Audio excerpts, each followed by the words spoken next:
Good evening, everyone, and welcome.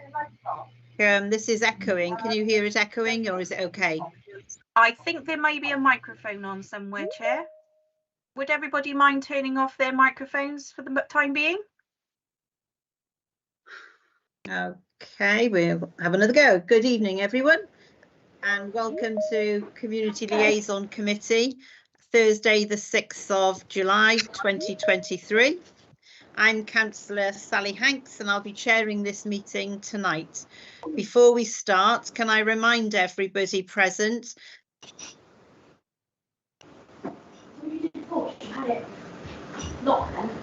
I'm sorry, Chair, you've been muted.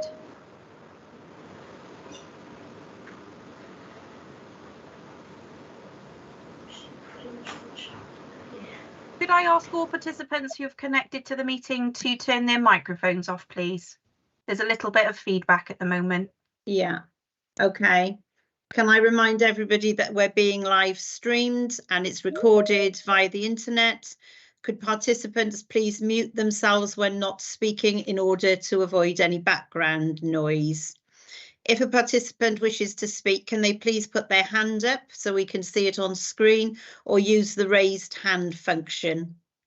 Please ensure that all debate is raised verbally and not via the chat function for the sake of the recording. If any participant has difficulty hearing or being heard when addressing the committee, then they should let me know or the Democratic officer know. So thank you. That's the housekeeping rules. Can I welcome tonight any new town or community councillor? We have had a few changes, so welcome to all of those.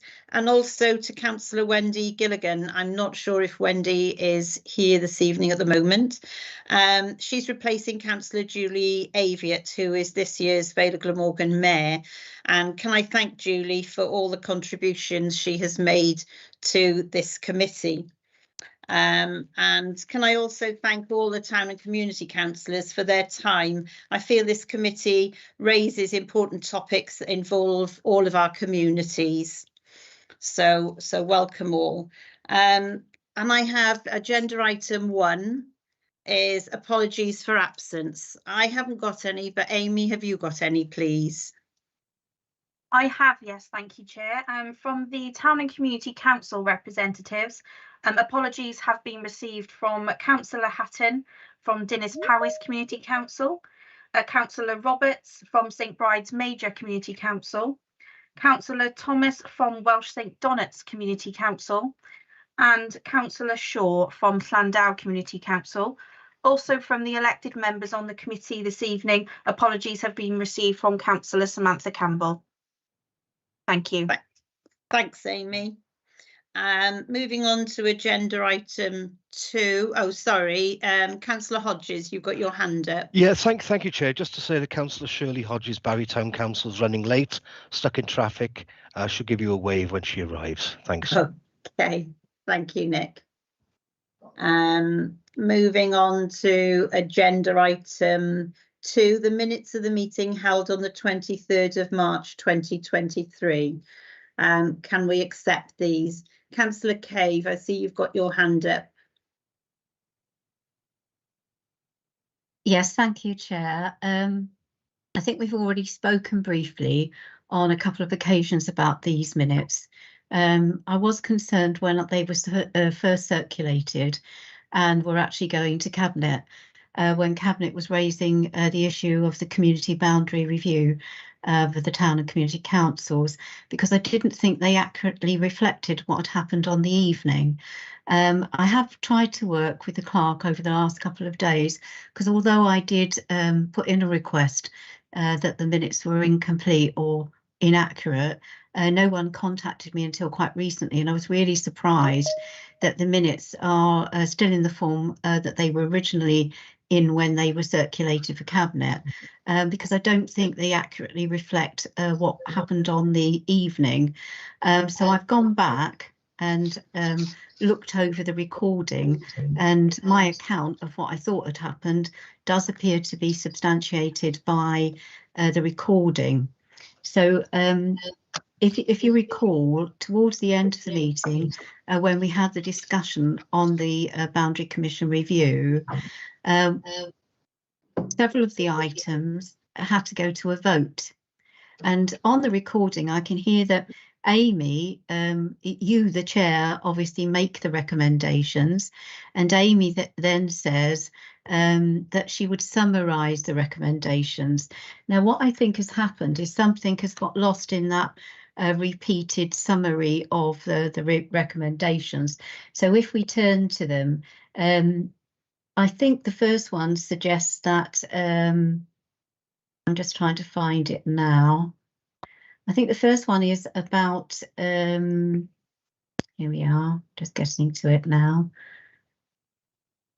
Okay, so the first one refers to the new ward of Brooklands be established. But actually, when you look at the recording, there was also a note made about Councillor Cuddy's recommendation for Penarth, and that's completely missing. So I don't know how we can really accept these at the moment, because it will require somebody to go back, I guess, and you know, maybe the recorder of the meeting to go back and look at that. But we have lost that altogether, and that was definitely a recommendation. Okay. So that the first part of the recommendation is incomplete, and then the final part of the recommendation, it says about the amalgamation of some of the neighbouring councils might bring about a loss of salary, but that wasn't what was said. What was actually said that it could bring about some job losses, and that actually is referred to above in the minutes. So those 3 points, point 1 and point 3, are wrong. Okay, lovely. It was the amalgamation. I think the loss of salary for clerks, it was like redundancy, really. It should have been for the clerks. Is that what you're referring to? No, what I'm actually referring to is what was said at the meeting, Chair. So what I said at the meeting was that I feared that some of the community clerks' posts, their jobs would be lost. And Rob Thomas comes in and he said, I note your point, and it's a point well made. I would like to point out that some of the clerks for more than one community council, and so some of them will be amalgamated, but we shouldn't lose this point. And that is what we've lost. That's exactly what we've done. We've lost the point. And when we went to a vote on the recommendations, that's what we were actually voting on: job losses, not loss of salary. Okay, lovely. May I Thank come you, in, Chair? Councillor Kay. Yes, please, Amy. Thank you very much. So I've heard what Councillor Cave is saying. Obviously, I would need to go back and look at those points in detail. Obviously, Councillor Cave and I have not been able to reach each other this week despite best efforts. So I think it was probably best, if the committee are happy, for us to just note the minutes, subject to us liaising, yourself and I, Chair, with Councillor Cave after the meeting to go through each of her points. Because obviously we wouldn't want to monopolise the meeting this evening to go through that. Yeah, okay, I'm happy with that. Shall I bring Councillor Wilson in first, because he's got his hand up to see what remarks he'd like to make? Councillor Wilson? You're muted. That's okay, does make a good point. Although I do think it's a matter of obviously public record, as you quite rightly are, recording's a public record, but nevertheless, I think context is important here. And my recollection is slightly different from Councillor Cave in the sense that I think although it was part of discussion, it wasn't necessarily part of the recommendations. So, but nevertheless, we can have that. You can have that discussion after the meeting. I think if I like to second that we move the minutes subject to the agenda item on community boundaries, which will then set aside, and we actually bring up to a subsequent meeting community liaison for further discussion and approval of those minutes, or note those minutes. Lovely, thank you, Councillor. Amy, if I come back to you, are you happy with that we note the minutes, and we'll speak to Councillor Cave and do an amendment? So if I may, Chair, just to clarify, based on what Councillor Wilson has just brought up, Yeah. are we happy to approve obviously the other sections of the minutes, but subject to further consideration of that particular minute at a next meeting of the committee. And Yeah, I'm obviously happy. we will liaise directly with Councillor Cave about that to work out exactly what those amendments were. Obviously the minutes are a public record now, so I don't have the liberty to edit what's already been set as a public record, but we can approve subject to amendments, and obviously that advice has already been given to Councillor Cave, and obviously we can work out between us exactly what those amendments are. Yeah, that's fine. Councillor Haynes, did you want to add to this discussion? Yes, if I may, Chair, it's and I hope you can hear me because my internet is terrible at the moment. Just for clarification, are these corrected minutes going to be coming back to us at the next meeting? I believe they will. Is that correct, Amy? There won't be another set of minutes, but what there will be is a note to say that the minute is approved subject to amendments as confirmed by Councillor Cave. So there won't be a second set of minutes. The minutes can't be changed now as they are a public record, but what we can do at a future meeting is approve subject to amendments for clarification. We can't add any new content or anything that isn't deemed appropriate from what's happened on the evening, but we can make points for clarity. Okay, lovely. So when we deal with the minutes at the next meeting, we obviously would put these minutes on again, and we would just be looking at the minute, that particular minute for that item. Because I believe this evening the committee are happy to approve all of the other all the other sections of the minutes. It's just that particular item. Thank you, Amy. Councillor Cave, do you want to come back in? Yes, You're thank you, Chair. Yeah, I'm just slightly confused here because Amy is referring to them already as a public record, and surely they're not a public record until such time as we agree them. Or are you saying that by issuing the minutes today for this meeting, that is the public record, and that this meeting is noting that these minutes are to be amended, and therefore that will be recorded at the next meeting in the next set of public records? May I come back, Chair? Can I come in as well, Chair? Yeah, do you want to go first, Councillor Wilson? Yeah, can I go first on this? I think, you know, the thing is, the minutes are published in the sense that, you know, this is a published agenda, aren't they? Now, there's a subtlety here, isn't there? Yes, it is a public record in a sense the minutes are published, but these minutes are technically what I would consider to be draft minutes until they are approved. Now, we are approving all the other minutes with the exception of the community boundary minutes. We'll then have a discussion at the next subsequent meeting when we look at those minutes, subject to any suggested changes made in the meantime, to any amendments that we can agree or disagree on, and then we'll have that discussion at the next subsequent meeting of Community Liaison. So if I may, Chair, just to add on to Councillor Wilson's point, the minutes have gone through the corporate clearance process, so they are now an approved public record.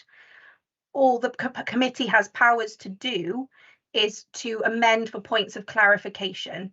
We can't change the minutes, but we can add additional points just for clarification. So that's what we would be doing at a future meeting, but obviously it would take a very long time for us to do that now, to go through all of Councillor Cave's points, because we would need to make sure that the information was accurate based on the recording as Councillor Cave has indicated. Yeah, lovely. Okay, so that's what we will do. So I think we can move on from this item now. Okay. Okay, so just to clarify, Chair. May I come back in, Chair? Yes, go on. May I come back in just so I can get some clarity on this, if I may? Yeah. What I'm hearing is that regardless of whether we approve minutes or not, they're approved by officers beforehand, and therefore those approved minutes that are not approved by us are publicly approved minutes. Therefore, what is the point of us approving minutes? This is just an admin point, obviously, may I but come it in, seems very Chair? strange that as the elected officials that the committee members, surely we have the right to approve minutes or not, rather than officers. Yes, Amy. It's just yeah. an admin point of what has been said, if you don't mind me saying. Yeah, if I may, Chair, just to clarify, the corporate stance for minutes are that they are not verbatim. It's therefore my interpretation of clerk, what the proceedings that have happened at the meeting. The minutes are then checked for accuracy with the officers that were presenting and present on the evening. Only once that has been confirmed are they then sent to elected members who are the chair and or vice chair of the committee for approval. So the elected members are part of the approval process, but it is obviously the committee chair. Right, okay. So is everybody happy with that now, that we can move on? So we're happy with, we can all accept the minutes of the previous meeting with the recommendations and the addition that will come back to us in the next community liaison, and we will speak with Councillor Cave to clarify the points she's raised. Yes, Chair. Thank you. So moving on to agenda item 3, to receive declarations of interest from councillors. Are there any, please? Welcome, Councillor Hodges, as well. I can see you've got through the traffic. No declarations of interest. I can't see any hands up waving. No.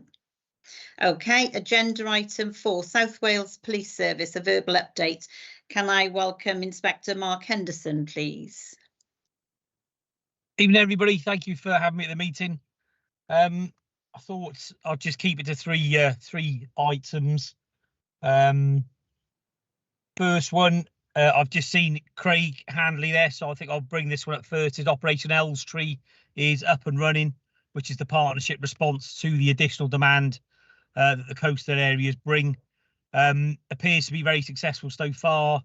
Demand on last year is massively reduced.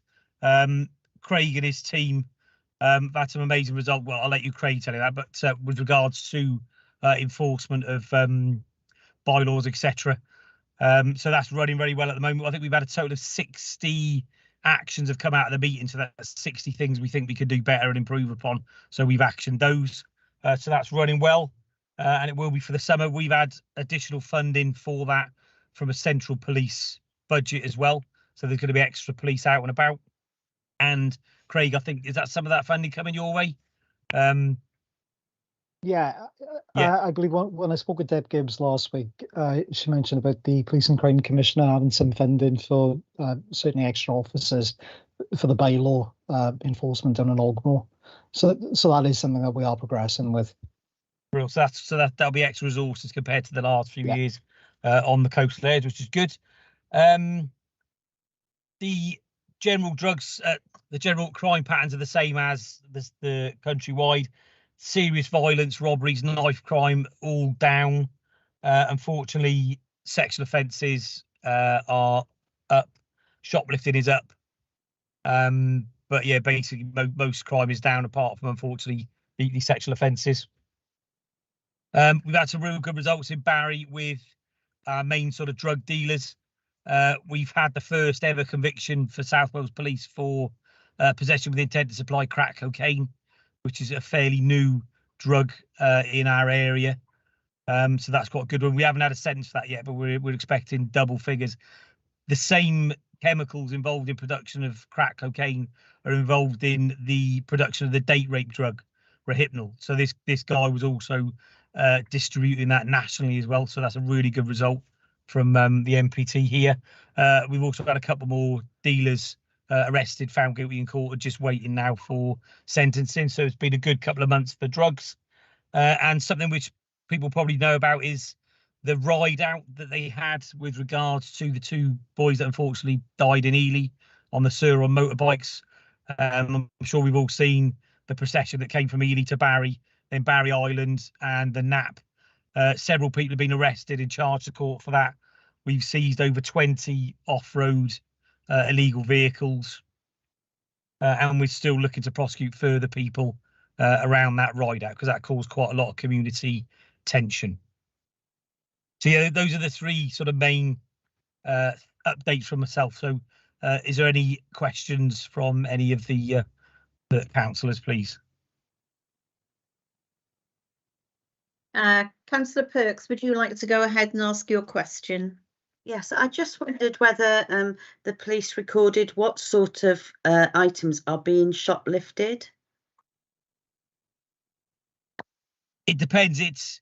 You've got people who are shoplifting for themselves because of the cost of living crisis, but then you've got those who are shoplifting in order to sell to fund habits. So you know it is like your basics: bread, milk, meat, and then from Tesco the other week we had like several patio sets gone missing. So it's a real variation, but I think you can tell from what's been stolen the motivation behind it. Okay, thank you very much. Councillor Trosdale, do you want to go ahead and ask your question? Not so much a question, more a comment saying since we've had more visible policing in Cowbridge, particularly with the PCSO, we have seen a significant decrease in general bad behaviour, people causing problems on the street, and it shows that the visibility makes a big difference. Yeah, I definitely agree with you there. And it's, you know, we've now fully staffed our Vale neighbour policing team, so that will be kept up. The presence will be kept up. Sorry. Good news. Councillor Perry, you go ahead. Hi, good evening, Mark. I got your email earlier and I did try and return your call. Now, I've complained this meeting to your predecessors about the South Wales Police website and the fact that it was never up to date, and the problem seems to have been solved by deleting all the information off that website, so there's nothing on there anymore. So I guess it's all up to date, but it's rather lacking information. And it does seem that your telephone lines have everyone's changed numbers, so the number that's on your signature is incorrect, and then when I try and get other people's phone numbers, they give me the incorrect information. I got your extension number, that didn't work. And then I got the option to press 0 and speak to the operator. And I pressed 0 and I got a wonderful recorded message telling me there's no longer an operator, and the call ended. So I had to go back through the entire process of selecting again. Can something be done, A, about the website, and B, about how the call system at the police? Because it's incredibly frustrating. Yeah, well, that's noted. So apologies that happened, Councillor Perry. I was out of the office all day. I couldn't, you know what? Because I've never phoned my own number. I haven't had that experience, so I'll have to take your word for it. But it's not something I would be shocked by if it was happening. Yeah, look, I'll take that back because you're not the only person to sort of give that feedback. To be honest, so yeah, I should certainly take that back to our IT people. No worries. Yeah, if you could do, please. And then if I can ask a few more questions, because in the past we've complained about modified exhausts on vehicles, whether it's motorcycles or cars. And you know, I saw one the other day, and he's going on the M4, and there's fire coming out of the exhaust, and then he's doing 30 miles an hour. Everyone goes past him, then he's shooting past everybody at 100 miles an hour, firing fire out of his exhaust. And when I complained about this a few years ago, South Wales Police said it was a matter for the Vale Council, but I don't see how an unlawfully modified vehicle would be a matter for the Vale of Glamorgan Council. And nothing seems to be done because I'm seeing all kinds of unlawfully modified vehicles on the road. Yeah, I mean, I would have thought that is a police matter. Craig, I don't know if you've got an opinion on that. Mind you probably agree with me, Craig, it's a police matter, wouldn't you? But I think that does sound like a police matter.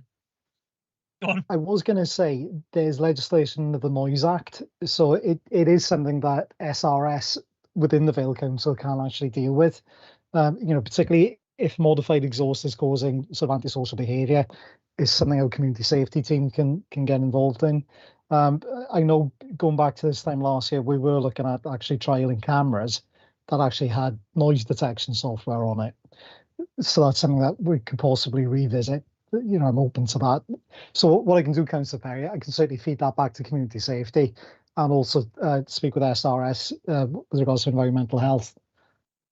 Yeah, because several residents told me about a vehicle that went through St Nicholas and Bombleston at 5 a.m. a couple of weeks ago because it woke everybody up. So I know exactly what's passing through my communities because the A48 has a noise nuisance problem, a road noise problem. And it's disappointing that the Vale Council wishes to exempt it from the 20 mile an hour, which would halve the ambient noise problem. So yeah, I do get a lot of feedback. That'd be great, and the noise camera would be fantastic. I've seen they've been trialled elsewhere. If we could do that on the A48, that would be absolutely fantastic.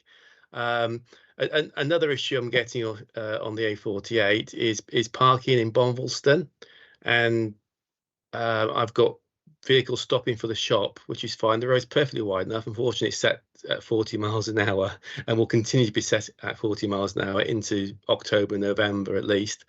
But people are stopping and they're considering the traffic, the motorised traffic, but they are parking, completely blocking the footway. And it's tractors, it's lorries, it's vehicles of the Vale of Glamorgan Council. It's occasionally vans, but if you ever drive down the A48 during the daytime when the shop's open, you will see this problem. And what's been reported to me is that the police have spoken to the owner of the shop. Now, if that was going to be effective, we might as well go and talk to the manager of Tesco's and Marks and Spencer's, because if he can do something, I'm sure the managers of those stores could wipe out a lot of problem crime. You know, it's not the way forward to speak to the shop owner.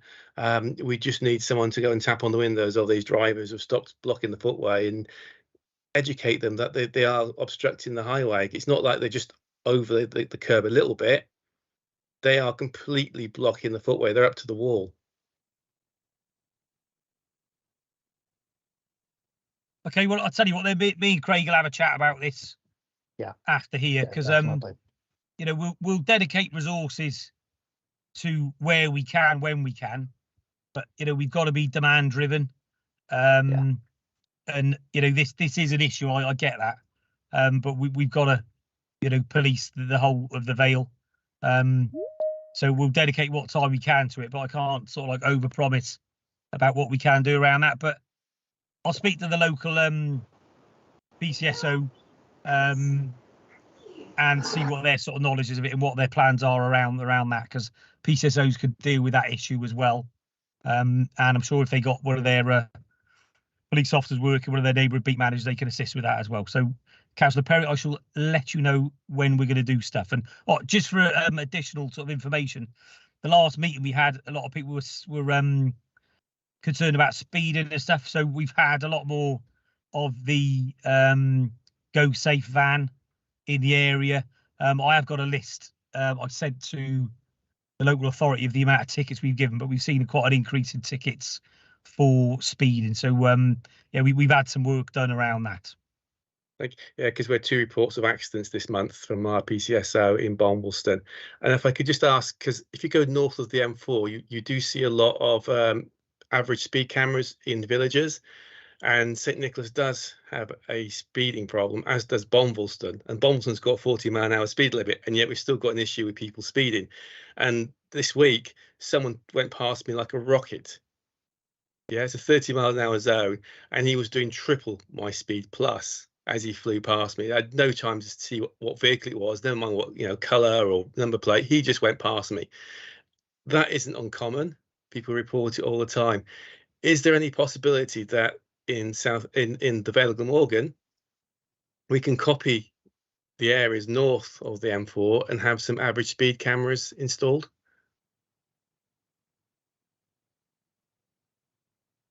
That's something we're gonna have to ask. That's not really mine and Craig's. We have the power to do that. So yeah, we can speak to Deb Gibbs and start the ball rolling on that. See what she thinks. Yeah. Cool. And then one final one on behalf of the Community Council again. That's who I'm representing this evening. We've had some items stolen, and it's an area where diggers have been stolen and residents have had property stolen as well. So the Community Council's only the latest in a long string of victims. Now, some of the thefts were caught on camera, and we've got a clear photograph of the culprit, and we've got a clear photograph of the very distinctive vehicle they were driving. Now, This guy has returned on 2 separate occasions, and we've got him on camera, but we didn't pick up the number plate. Now, we've reported it and shown the video, but nothing seems to have been done, because we're told that there are traffic cameras at Sycamore Cross, and we know the person's travelled from Sycamore Cross into St Nicholas, committed an offence, and carried on down towards Culverhouse Cross, where there's all these cameras. And I did see an offence carried out at Culverhouse Cross. This is another one just coming to mind last year. I was on a 25-minute journey through traffic from the range to B&Q. It took me 25 minutes by car. It was all backed up, and a distinctive vehicle overtook at Muggleston Road, went the wrong side of the traffic island, and turned right the wrong side of the road up to the roundabout. Now, there's a photograph of the vehicle doing this, but again, no number plate. And there's all these cameras, so that we've got people committing offences. Without the number plate, nothing is happening. So thefts have been, motoring offences have been caught on camera, but no number plate, and we can't track them. Thefts have been committed repeatedly by the same offender. We know exactly what distinctive vehicle he drives. One is got a panoramic roof and a very distinctive colour. The other one was a Land Rover with exhaust above the roof. Very distinctive vehicles, and yet no one's been apprehended for it. Yeah, I'm not familiar with the thefts you're talking about, Councillor Perry. So I'll have to look at them, and I can give you a I'll review it and then see what's happened, and then give you some feedback. If that's all right. Yeah, that's cool. Thanks very much. Thank you. Councillor Haynes, sorry to keep you waiting. Would you like to ask your question? Thank you, Chair. It's just when I was lucky enough to attend St Athan Community Council meeting a couple of days ago, and they raised the point that they hadn't seen a police officer at the Community Council for some time. I think they said 6 to 8 months, and I just wondered what the current policy was, whether of policemen attend, or policewomen, of course, attending the town and community councils to liaise with them. Well, I've recently been reassured that we are attending, so perhaps I need to make sure my source is giving me correct information. But no, it's something I do expect the staff to do, is attend these meetings. If they haven't, apologies, and I'll make sure someone does in the future. Thank you, Mark. If you could reach out, if I may, Chair, if you can reach out to the clerk, because obviously I'm not on the community council, I've just attended as a courtesy. You could reach out to the clerk, and he probably could fill you up with the information more clearly. So, thank you. Yeah, appreciate it. Lovely, thank you, Mark. Councillor Trousdale, did you want to come back in? Yes, please. Just on the subject that Ian was talking about, we had a theft from the town hall. There were perfectly clear pictures of the perpetrators disappearing down the road, carrying the stolen items, with a clear picture of the vehicle and the number plate. Again, nothing has happened. I know it's a while back and we keep being fobbed off, but it's under review. Okay, again, I'm not familiar with that theft itself, but again, I'll look at that and I'll let you know. Thank you very much. Lovely. I think that's the end of our questions to you, Mark. Thank you very much. Could I just ask a Vale member, are they happy to note and thank Mark for the verbal presentation this evening? Yes, Chair. Thank you very much, Councillor Perks. Okay, thank you, everybody, and I'll see you again. Thank you, Mark. Thank you. Ta-ra. Bye-bye. Bye. Bye-bye. Okay, and moving on to agenda item 5. We've got John Treharne, have we? Yes, Yeah, good evening. there we go. Thank Good you, evening. Thank you, everyone, for having me back. Good evening, Chair. I was just reading through the minutes of my last chat, and it's very statistic heavy, so I'll try and lay off the statistics this evening. I'll just give a brief overview of what's been going on, if that's okay with everyone. Obviously, we've got Vale, Morgan, Amber Jend. If I just go through some brief initiatives that we're getting up to, and I'll give you some statistics. As briefly alluded to by the police there, we have the Safer Vale afternoon of action. That's tomorrow. and that's running from 3 p.m. to 7 p.m. Involving local authority, South Wales Police, South Wales Fire and Rescue Service, and this is going to be tagged into the Anti-Social Behaviour Week, raising awareness and trying to prevent antisocial behaviour. So from our aspect, it's deliberate fire setting and fire crime.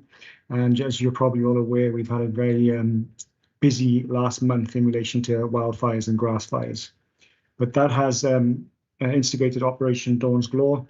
And for those who are unfamiliar with Operation Dawn's Glow, that is a multi-agency task force which is set up for key partner agencies to educate, target, and hopefully eliminate wildfires. One weekend we had over 80 large wildfires, which does put a significant impact on our resources, and also exposes our crews to unnecessary risks. So it is a I wouldn't even say it's a generational issue because it's happening year in and year out, but we are targeting as much as possible, working with the partner agencies just to raise awareness of the impact on the wildlife, the environment, and the risk to our crews and the members of the public. It's World Drowning Prevention Week, 25th of July. So our fire crime department are going to be attending Barry, Ogmore, for some engaging events, and this is to do in relation to cold water shock. If someone falls in the water, what are they meant to do, and teaching them how to float if you do fall in the water. So that's working with, again, with our partnership agencies. We've also got the partnership filming at Barry Island. That's tomorrow, I do believe. Is that correct, Craig? Yeah. Again, that's linked in with Operation Elstree, tied to antisocial behaviour. And basically, that's it for some key initiatives in the Vale of Glamorgan and Bridgend. I'll just briefly go through some statistics for you. If we have a look at our flooding incidents, obviously this time of the year, from 2022 to 2023, we've only attended 3, which is nothing, which I expect for this time of the year. Our grass fires, they are up in Bridgend more than the Vale of Glamorgan. Malicious fire alarms, false alarms attended. They are more or less on a par with previous years, and that's in both Bridgend and Vale of Glamorgan. I know there were some questions about that on my last meeting with you all. And we've got a bit of an increase in hoax-stroke malicious calls. We've had up to the 31st of May this year, we've had 257 where they've actually been identified and challenged by our joint control room staff. So there is a bit of an increase, but obviously they are being identified and challenged and preventing our resources being mobilised unnecessarily. And that's my update for this evening. I open the floor for questions. Thank you very much. Do I have any questions from anybody this evening? Can't see any yellow hands. All is quiet. Okay. No questions? No. It's your lucky night, Thank you very John. much. Thank you very much for joining us this evening. And can I just have a member to note and thank for this presentation, please? Happy to note, Chair. Thank you, Councillor Thank you. Perks. Thank you, John. And you're Thank you. free to leave. Okay. Agenda item 6 is a request for consideration from Landolph Community Council for dog fouling, and we have Craig with us tonight, who's been very handy with the fire and the police as well this evening. So thank you, Craig. Oh, yes. Thank you, Chair. Yeah, it's to be fair, we work closely with both the police and the fire service with Operation Elstree, and as Inspector Henderson mentioned earlier, Operation Elstree is ongoing at the moment, and it really is sapping all of our very limited resources. But it's certainly bearing fruit. We're issuing a lot of fixed penalties at the moment. We've got some in the region of about 70 notices of intended prosecution currently at various stages of enforcement. And we are issuing fixed penalties and prosecuting on those, and those are just for bylaw breaches.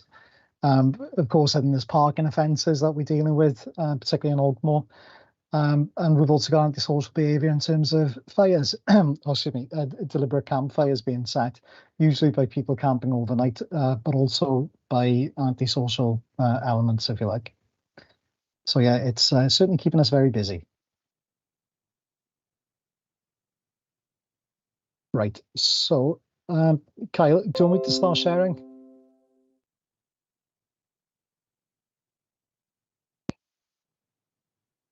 Just bear with me a second. I'm not very computer literate. Okay. I've got a hand up from Mo. Is Mo? Did you want to ask a question, Mo? Yeah, is there any presentation about dog fouling now? So I thought Craig had finished. That's all. Oh, no, right. no, sorry. No, sorry. I'm about he's going to to do give the the presentation. presentation now. Sorry. Okay, so my mistake. Sorry, Craig. Carry on. No, no problem at all. Thank you, Mo. Can everybody see my screen? Craig, do you want me to add it on the screen? I can do it now. Yeah, if you could, please, Clive. Yeah, I'll run. Thanks, mate. You just tell me when to turn the page. Okay. Okay, I've stopped sharing. Are you okay to share, Kyle? Yeah, come up now, 2 secs.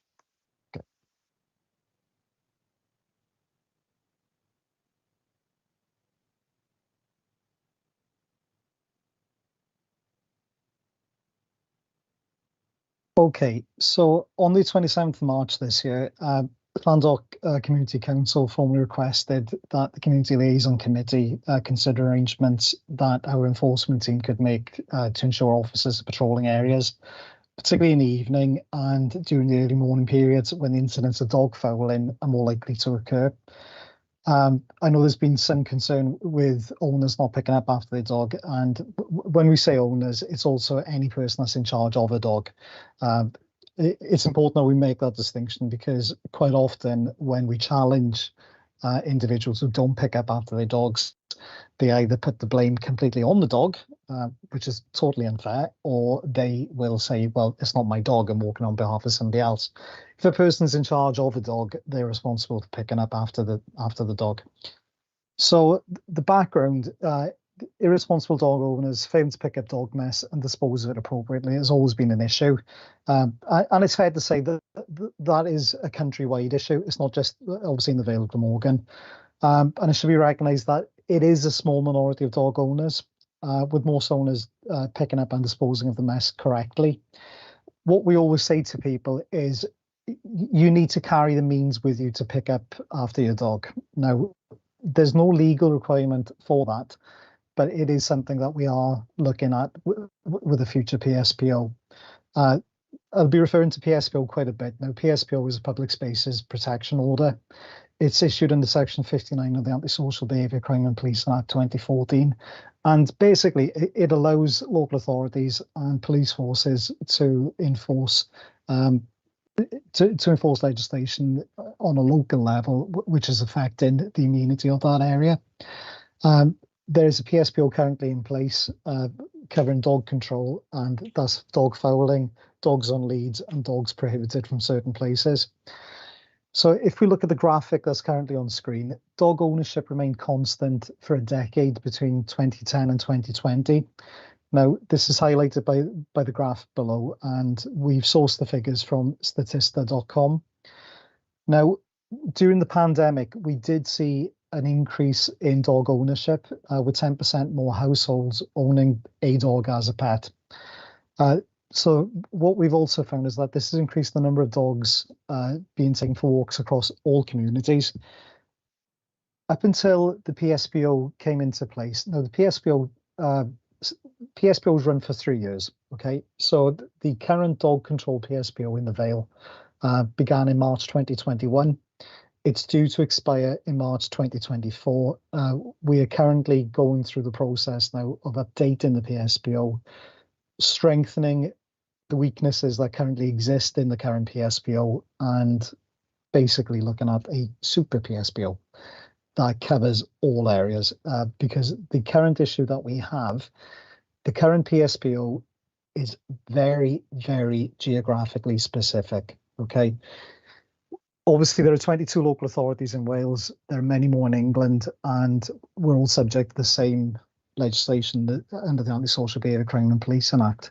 So when a local authority issues a PSPO, it's done through consultation with communities, with community groups, representatives such as yourselves as well, and the different stakeholders. So people like the RSPCA, Dogs Trust, the police and the fire service all have an input.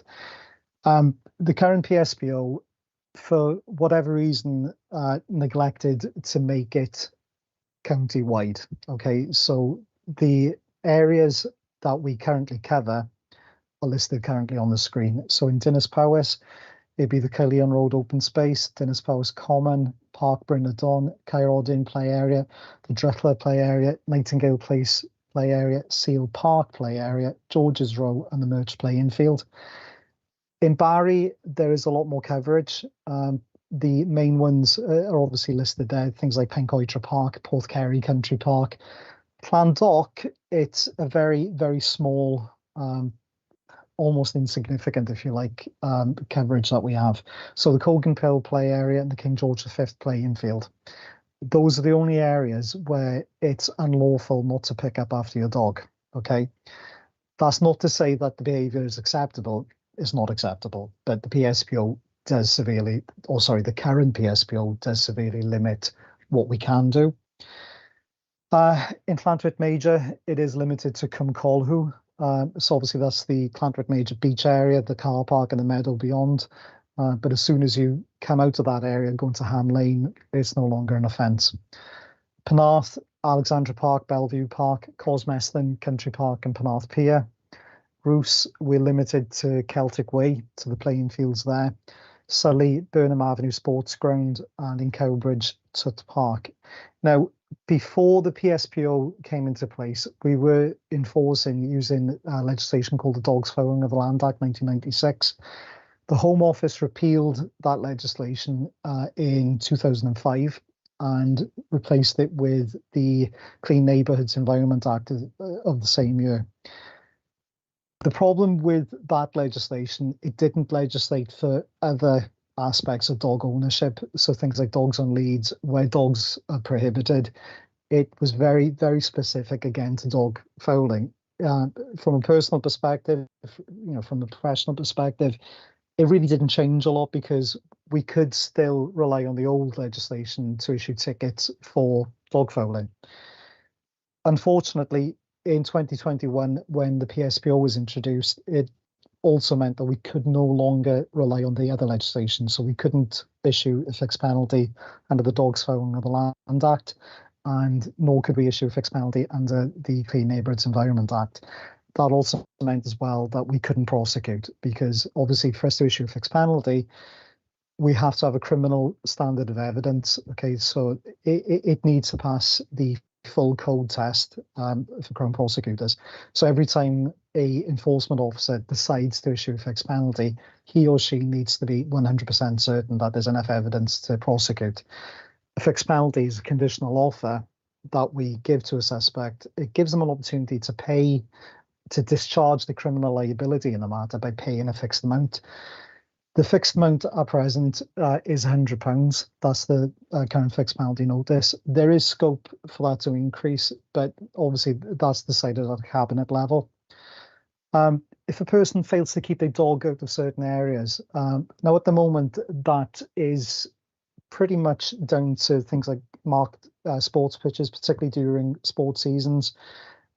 Obviously, the whole idea of that is when it stops the dogs running onto the pitch during a match, and also it prevents them from fouling on that pitch. And obviously, if the person in charge of the dog doesn't pick up after them, there is a risk of toxicara poisoning.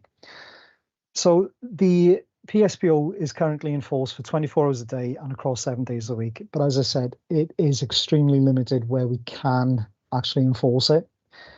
And it is something which is a bone of contention, I think it's fair to say, for all of my officers. And it is something that we are leading on now, particularly with the new PSPO coming into place next March.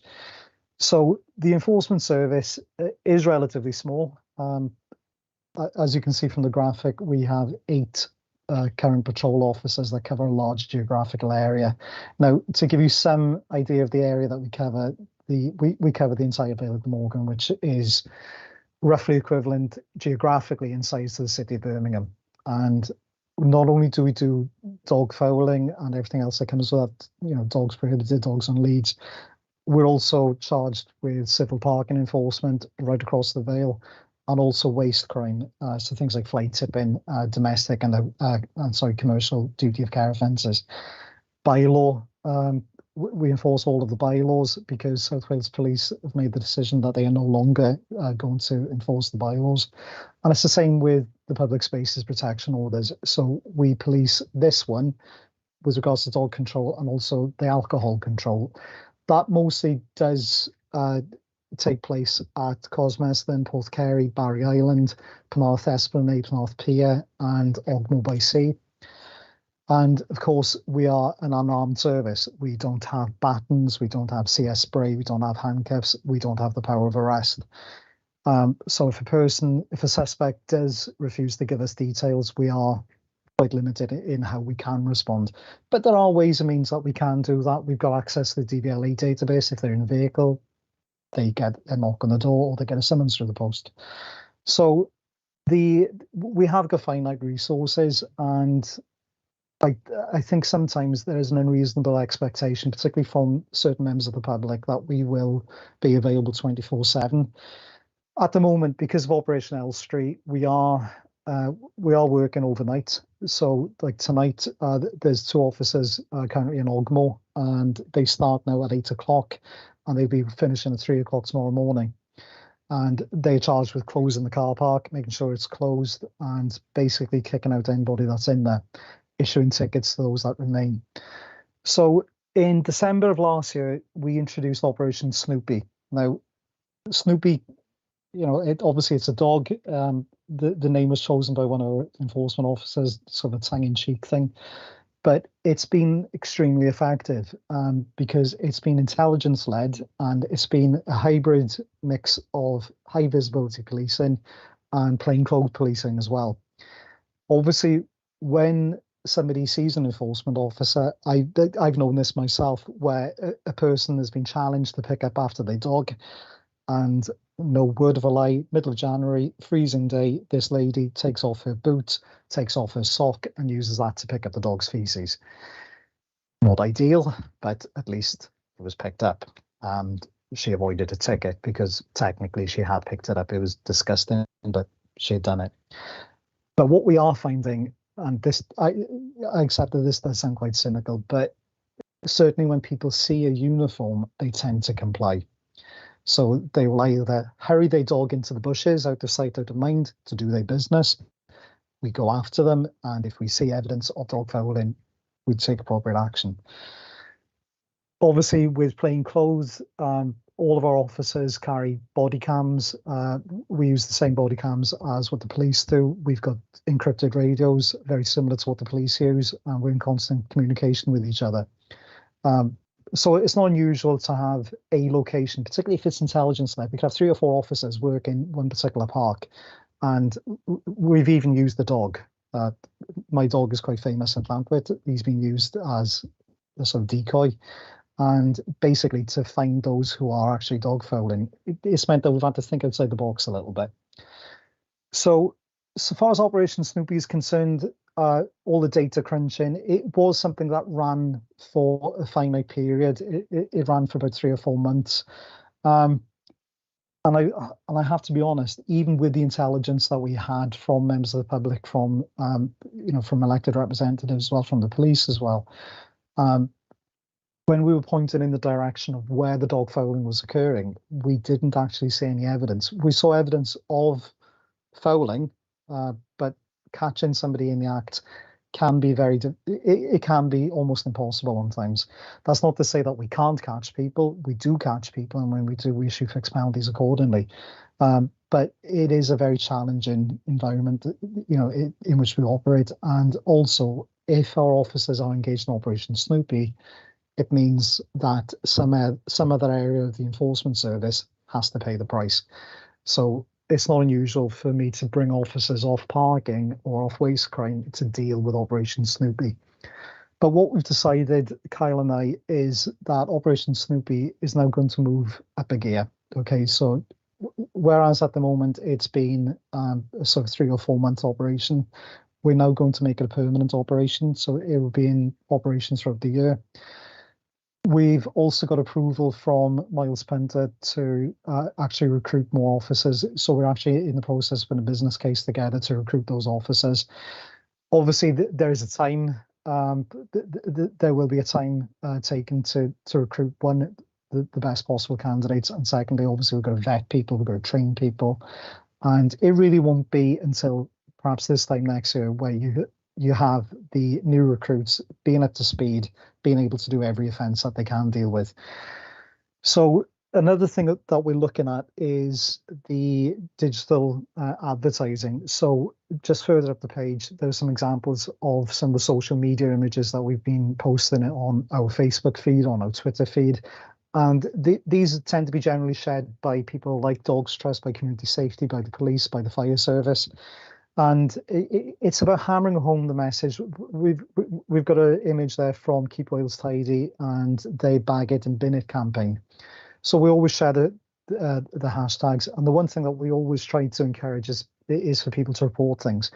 So when people report things, they can report online. They can report via our social media channels, also through 700 111 and also C1V, and they can report it online through our website.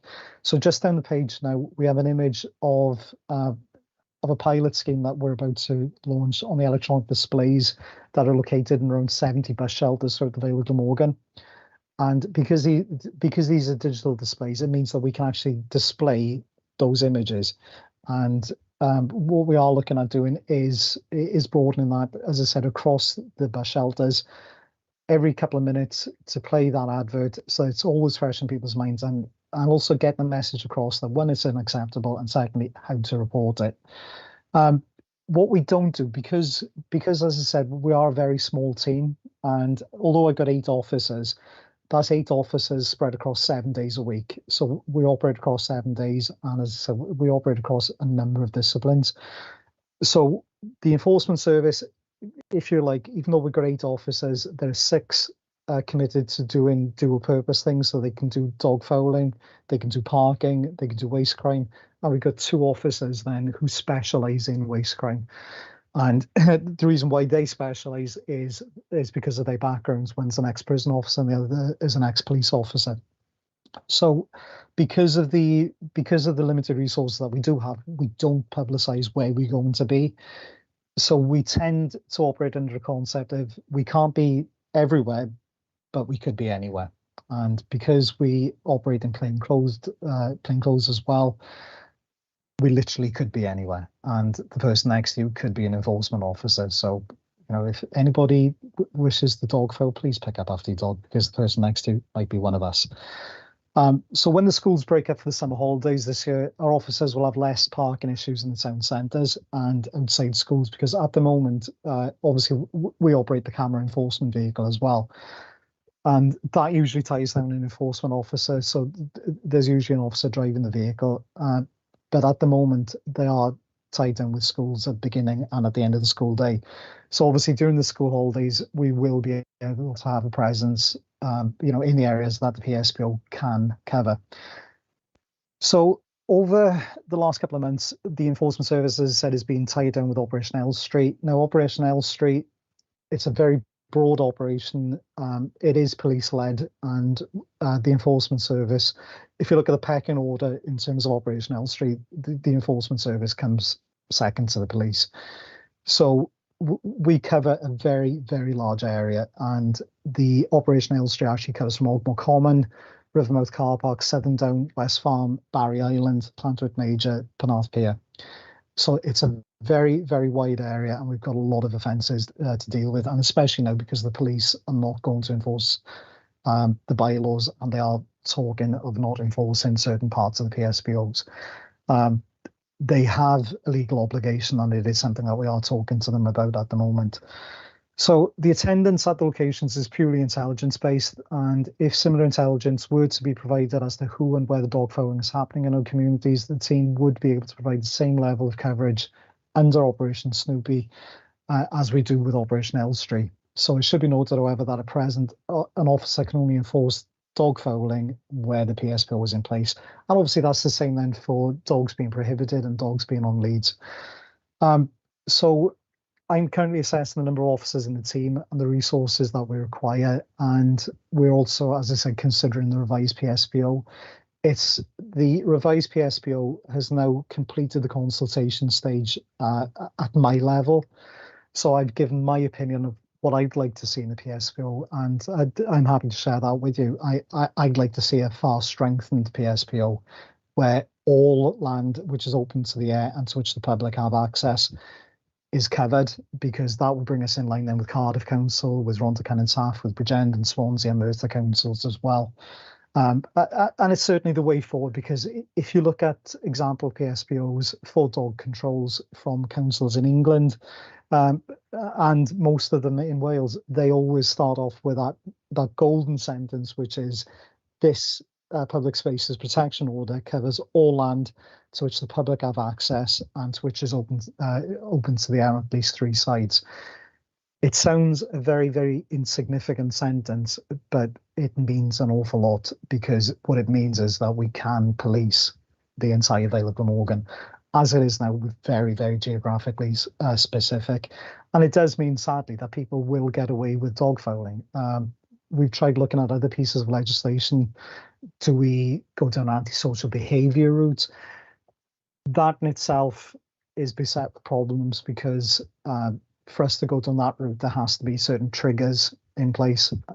As it is now, we are completely reliant on the PSPO, which is why we've hammered the powers that be to increase the powers available to us so that we can effectively enforce the PSPO from next March. And I think that's about all I got to say. I'm open to questions. Lovely. Thank you. Thank you for that, Craig. Can I just ask if Councillor Mo Misra from Landoc would like to come in with his question, because it was his community council, her community council, I'm not sure, sorry, I don't know you.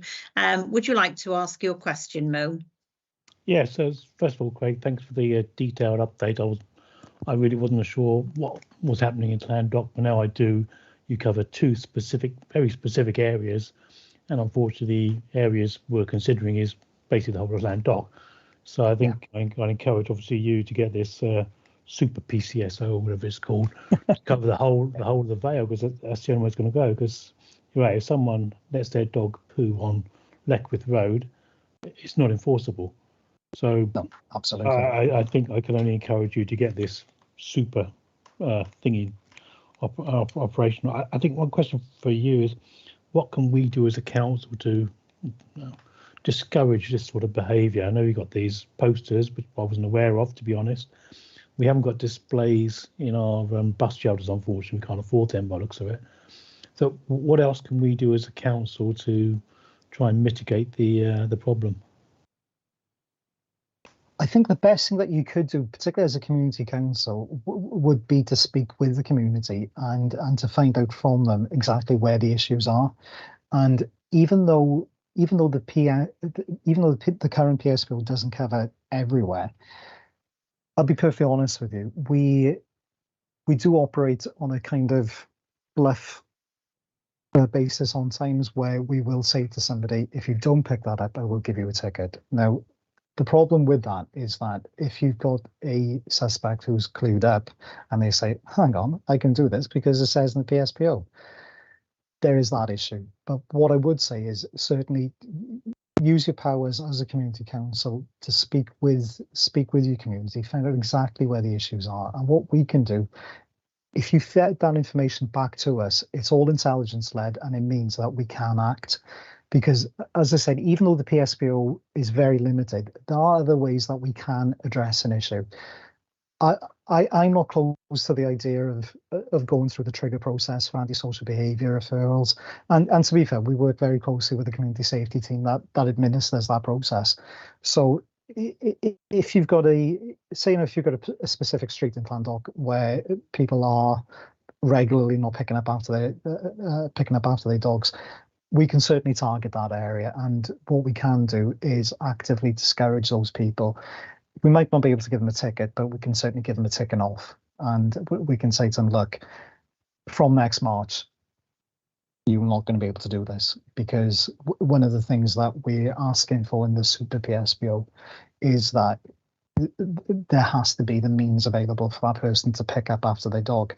Now, this was something that was brought forward. It was before my time. Basically, I was the enforcement supervisor at the time, so I had absolutely no say in the consultation that occurred in the last PSPO. What was suggested was that we'd be given the powers to require any person walking a dog in the Vale of Glamorgan to have bags with them. Now, that was quite unpopular at the time, since when we look at other councils, Cardiff, Swansea, Rhondda and Taff, it is a legal requirement in those areas that if you are walking a dog, you've got at least got the means with you to be able to pick up after the same. So it is something that we are looking at. It's a proposal that I've put forward for the Super PSPO. Obviously, that needs then to go through the scrutiny, and I'm prepared for things to be chopped and changed, but for us to move forward, the PSPO really does need to be strengthened and made completely robust, and extra powers given to us. But certainly from a community perspective, as I said, just keep on doing what you're doing, but speak to your members and ask them to communicate with us, tell us where the issues are. And as I said, we might not be able to give a ticket, but we can definitely give a ticking off. No, thanks, Greg. I appreciate all the valuable advice. We'll certainly take that on board, and you'll be hearing from us. Thank you. Thanks, man. Thank you. Can I bring in Councillor Gerwin-Thomas for the next question, please? Thank you, Chair. And thank you, Craig. Very interesting, very comprehensive, excellent. I noticed that Llanrwyd Major has just come colleague on the PSPO, Yes. which is pretty far outside the town centre, really. Now, Completely. Can you reassure me that this Super PSPO, which is due to come in, will include our parks and maybe playing pitches and things like that? Absolutely. Yeah. So what I've asked for, and I've actually outlined it very, very succinctly in my response when I was asked for it a fortnight ago, was that all playing fields be included. Any and all publicly accessible land that's open to the air will be included. So things like playgrounds, parks. What you'll find is, particularly in Llanrwyd Major, I know there's some very good signs, particularly up on the children's playgrounds, that dogs can't enter. What we'd be looking at doing as well is augmenting the PSPO that comes into place. Obviously, by having extra officers, I'd love to have the freedom to be able to say, right, I'm going to put officers, in this area. But to be fair, in Llanrwyd Major, you've actually got an area officer, Jack Spargo. So what I'll be doing is working with Jack, finding out exactly where the issues are, and then even when we get the PSPO in place, be intelligence-led and say, right, we're going to target this area, because I know we conducted an operation last summer. Yeah, it was around about this time last year at Cwmcolw, quite successful. We issued quite a few tickets down there for dog fouling, but all of the tickets came from plainclothes operations, because as soon as they saw the uniform, you had this sort of disguised compliance. But particularly with the new PSPO, it is something that we're looking at doing, strengthen it to say, right, it's all land that's open to the air. Obviously, that's not going to extend to people's driveways and things like that, but then it would give us the power that we could take action. So saying if your neighbour's dog ran onto your property, did its business, and the next door neighbour didn't pick it up, give us a call and we'd have a word. Lovely. Thank you very much, Greg. Sorry, can I just jump in there on that as well, please? Yeah, go on, Kyle. Obviously, Craig's got some great ideas, but obviously any amended PSPO needs to go through public consultation. So obviously it's got to go through a process. So as much as we may like to promise that what we want will go in and be brought in, obviously it's got to go through the procedure and the process. We've got to do the consultation, and we've got to see what we get feedback-wise before we promise anything. So yeah, I think we'll do that process, and then we can probably come back to you and confirm exactly what's going to happen. Definitely. Thank you very much. Councillor Asprey, would you like to ask your question, please? Thank you. The first question I have, please, is just to confirm that the PCSO, for example, in Dinas Powys, where I live, can definitely give out fines or approach people for their dogs fouling. Right. Okay. So PCSOs, police community support officers, it is at the discretion of the chief constable. Okay. So under the Policing Act of 2002, the Police Reform Act of 2002, there's a piece of legislation under that act that allows chief constables to say to their PCSOs, to the constables as well, that you can issue fixed penalties for things like bylaw breaches, public spaces protection order breaches. Unfortunately, it's not a legal requirement. So what we're finding, particularly over the last 2 years, is that there's been a bit of a shift within South Wales Police, which I understand is all resource based. I used to work for South Wales Police myself. They do have limited resources, but we've got even less resources, and it is somewhat frustrating that they have taken the stance that they don't wish to issue fixed penalty notices for things like PSPO breaches, dog fouling. It would certainly be encouraging if they did change their stance on that, but I'll be perfectly honest with you, I can't see them changing that, particularly with this chief constable. I think it'd be a good idea if the PCSOs could, because they're the Yeah. only police officers we see. The Yeah. other thing is then, you mentioned about the lady with the sock.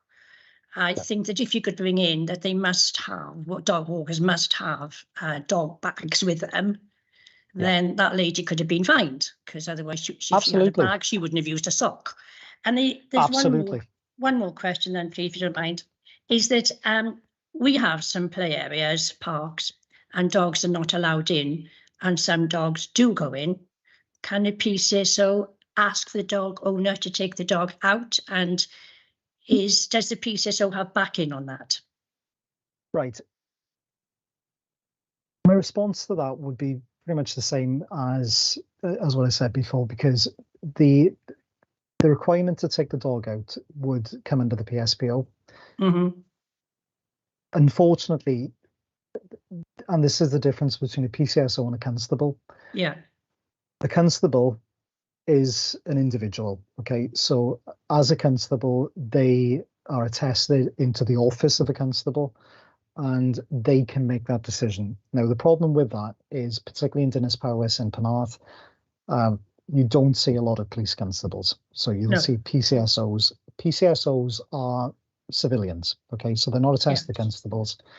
So what they will do, they will always follow what comes from Bridgend. So if the chief constable says you're not to enforce a PSPO, the chances are they are going to listen to that. Now, with regards to the constable, they can make that decision for themselves, because a police constable can't be ordered to arrest somebody or not arrest somebody. That's the fundamental difference between a constable and a PCSO.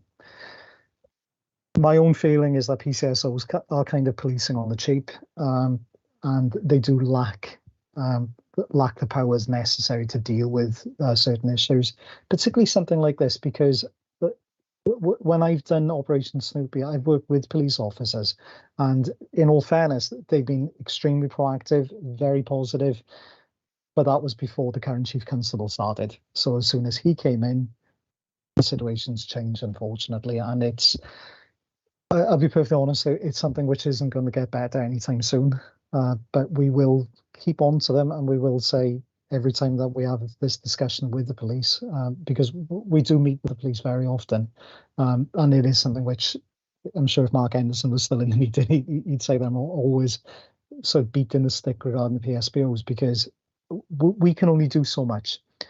If a person refuses to give an enforcement officer the details, they are committing a further offence. But with the police, with a constable, they can arrest that person under Section 24 PACE. All we have are the same powers as the PCSO has under 24A of PACE, which is a citizen's arrest. And even a PCSO can't really detain somebody. They don't have the equipment. They can't take somebody into custody then. It's the same with us. So what we would like to have in the ideal world would be for a constable to say, right, I'm going to deal with that, and I am making that decision. As it is now, because it is left down to PCSOs, they can't make that decision, and it is a ridiculous situation, if I'm honest. Okay, thank you. No problem. Councillor Wilson, would you like to come in? Thank you very much, and thank you for your very illuminating presentation, Craig. And can I thank in public, not just you, but also your team. I know you do a superb job, and I know that many members feel the same because they say to me, and I know you're very much under-resourced, as a lot of areas of the council are, but I know you do a great job. But there's a couple of things. Obviously, Operation Snoopy was mostly about deterring people from behaving rather than trying to convict people. And we're not in the business of convicting people. What we are in business is deterring it so they don't do it in the first place. Admittedly, there are some dogs, as you and I know, which will hide and do their business, and it's very difficult to detect when they do their business, as it were. In the same way as individuals do their business, they want to do it in private, and dogs are similar by nature. That's no excuse for the behaviour, but nevertheless, that can explain it, because I know some areas like to say put them on the lead and wait for them to do their business on the lead, but they won't do their business on the lead. So it's a difficult one, because that's the nature of dogs, and it's the same with humans to a certain extent. So that's one point. The second point, though, of course, is that we all the councillors here, community or Vale or otherwise, are all the eyes and ears. And I would suggest that if you know areas where this offence is going on a fairly regular basis, by all means contact, either the police or either the Vale Council, because clearly, we need to know where those areas are.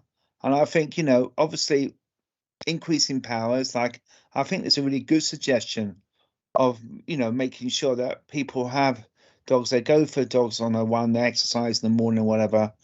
You would expect them to have bags with them. I mean, that's a normal expectation. And, and I think, that's something that we need to do. But the other point I was going to make, the final point was, if you don't like taking your dog litter home, if you see what I'm saying, then put it in a waste bin. And some people don't do that. And I think, please do that if you want to do that. I know that some people don't like doing that, but really just make sure it's properly covered up, and that's absolutely fine. And and I also would like to say is, again, just everyone be vigilant. So thank you very much for that, Craig.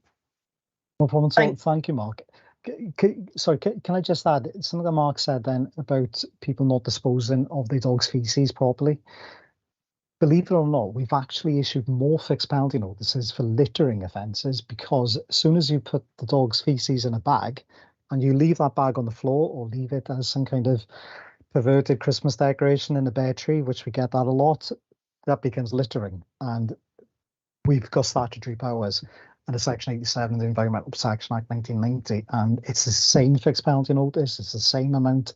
But as Mark said, and he's absolutely right, our role really isn't always just to catch people. We want to deter people. We want to modify behaviour. We want people to get into the habit of being responsible dog walkers, being responsible dog owners, keeping their dogs on lead where they're supposed to, because those rules are there for a reason. There's a sports field or there's a children's play area. Keep the dog out of those areas. But at the same time, if your dog does do its business, then pick up. I've got a dog. I always take bags out and I always pick up, and he stinks. But I do it. Thanks, Craig. I think the last question is going to come from Councillor Perry. Oops. Yeah, I've tried to get my camera on. You can see me. There it goes, working now. Hi, good evening, Craig. Yeah, it's disappointing to find out that my community isn't covered by the PCS PO. Of course, I'd love to be covered. We've had issues with dog waste in the last few years. Now, going back to Mo at the start, we have had conversations with residents via social media, and it's sort of self-policing. The situation has improved, and we've also provided dog waste bins, so there is no excuse if you're out, because largely the problem has been not picking up, but it has been littering. Somebody repeatedly puts dog waste in a bag and then leaves it on the seat in the bus shelter for people to come along and sit on. So that's just, it's a bit disgusting. And then we have people going into the little playground with their dogs, and of course then it becomes a little bit self-policing, because people see that and they report on social media, and the person then gets the message. With this new PCSO, would it potentially not just cover the public highway, but also Tinkinswood, which is a CADU site, Dufferin Gardens, which is a National Trust site, which you wouldn't expect to find dog mess on the lawn in Dufferin Gardens, but you do. You do. Yeah. And for the local farmers, their fields, because when they come to bale their hay, they are baling dog waste, and sometimes plastic bags contain dog waste. Yeah. Yeah, for animal feed. And people seem to think, well, it's only a farmer's field, it doesn't matter. But actually, yes, dog feces in animal feed is a hazard. Dog feces in a field full of sheep is a hazard. And some of the farmers complain that their sheep have picked up disease from a dog feces. Yeah. And people just assume that it's a field, it's fine, it's only dog mess, and then they think it's then okay to leave it. Yeah. No, funny you should mention that, because one of the proposals, and again, touching on what Kyle said earlier, I'd love to be able to promise the world, but I have to be realistic. There are things which I've proposed for the new PSPO which very easily could be rejected for whatever reason. But one of the things which I've proposed is not taking the powers away from the police, but for us to also have those powers. Now, there's a Dogs Livestock Act of 1953, and essentially the police have primacy in enforcing that, and that's all about livestock being attacked by dogs, dogs running onto farmers' fields, that kind of thing. We've had so many incidents, particularly in the western part of the Vale, particularly in Ogmore, Southern Down, where sheep have been chased onto the road by a dog walker on the common. Dog is not in the lead. Sheep runs out, hits a car. There's damage to the vehicle, dead sheep, and also sheep get mauled by stray dogs as well.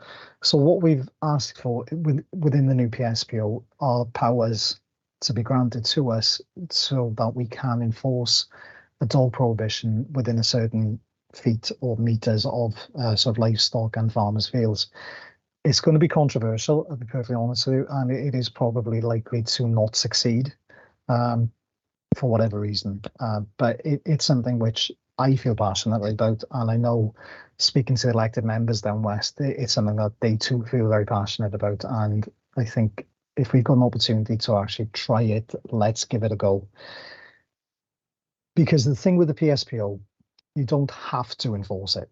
Okay, so if we were granted those powers, it's not a case of us, it's written down, we have to enforce it. Of course, we always want more powers. We always want the ability to do the best thing, to do the right thing. And even if that's just the power to be able to go on to somebody, get your dog on a lead, please. Otherwise, it will be a ticket.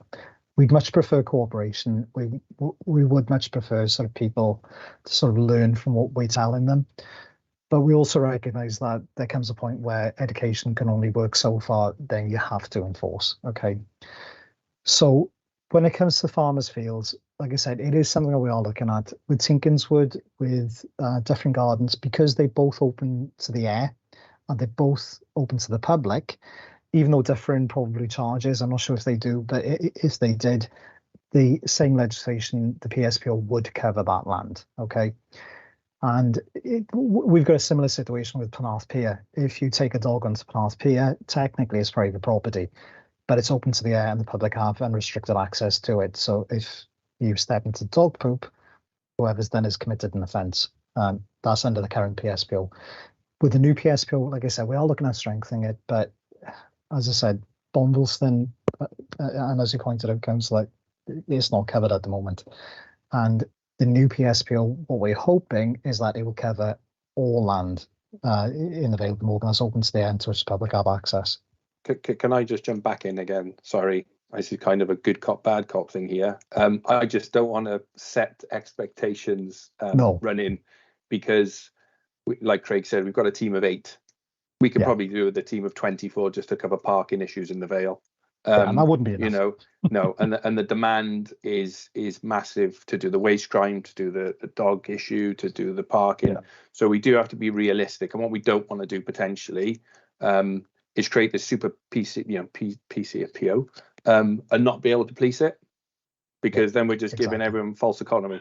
So yeah, so we are looking at how we can change it. We are looking to make it, strengthen it, but we do have to be careful how strong we make it, because the team will be inundated and we won't be able to deliver. So yeah, that's my bad cop routine done. Well, good cop's going to Okay. speak now, because, sorry, all I was just going to say, just sort of touch on what Kyle said then, we are a small team and our expectations, don't get me wrong, the officers always want to do the best by the community. But as I said, we do have to be realistic, and we also have to be realistic with the new PSPO. It could remain the status quo. It very easily could be that the cabinet made and the scrutiny committee, the public consultation may say, the current PSPO seems to work, even though we know that it doesn't. There's still that possibility that it could be renewed rather than replaced. Okay, thank you, Craig. If we have 2 quick questions then, and that, or we'll move on after that. Councillor Trousdale, please.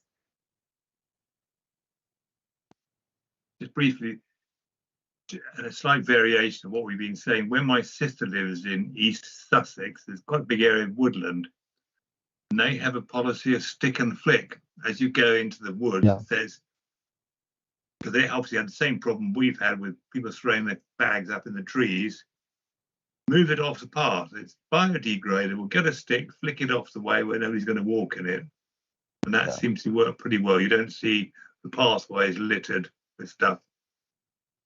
No, and in all fairness, the stick and flick thing, it's something that, particularly in the areas where the PSPO is rigid at the moment, where it is an offence, it is something that we do come across where we've caught somebody literally with a stick, picking it up and flicking off the footpath.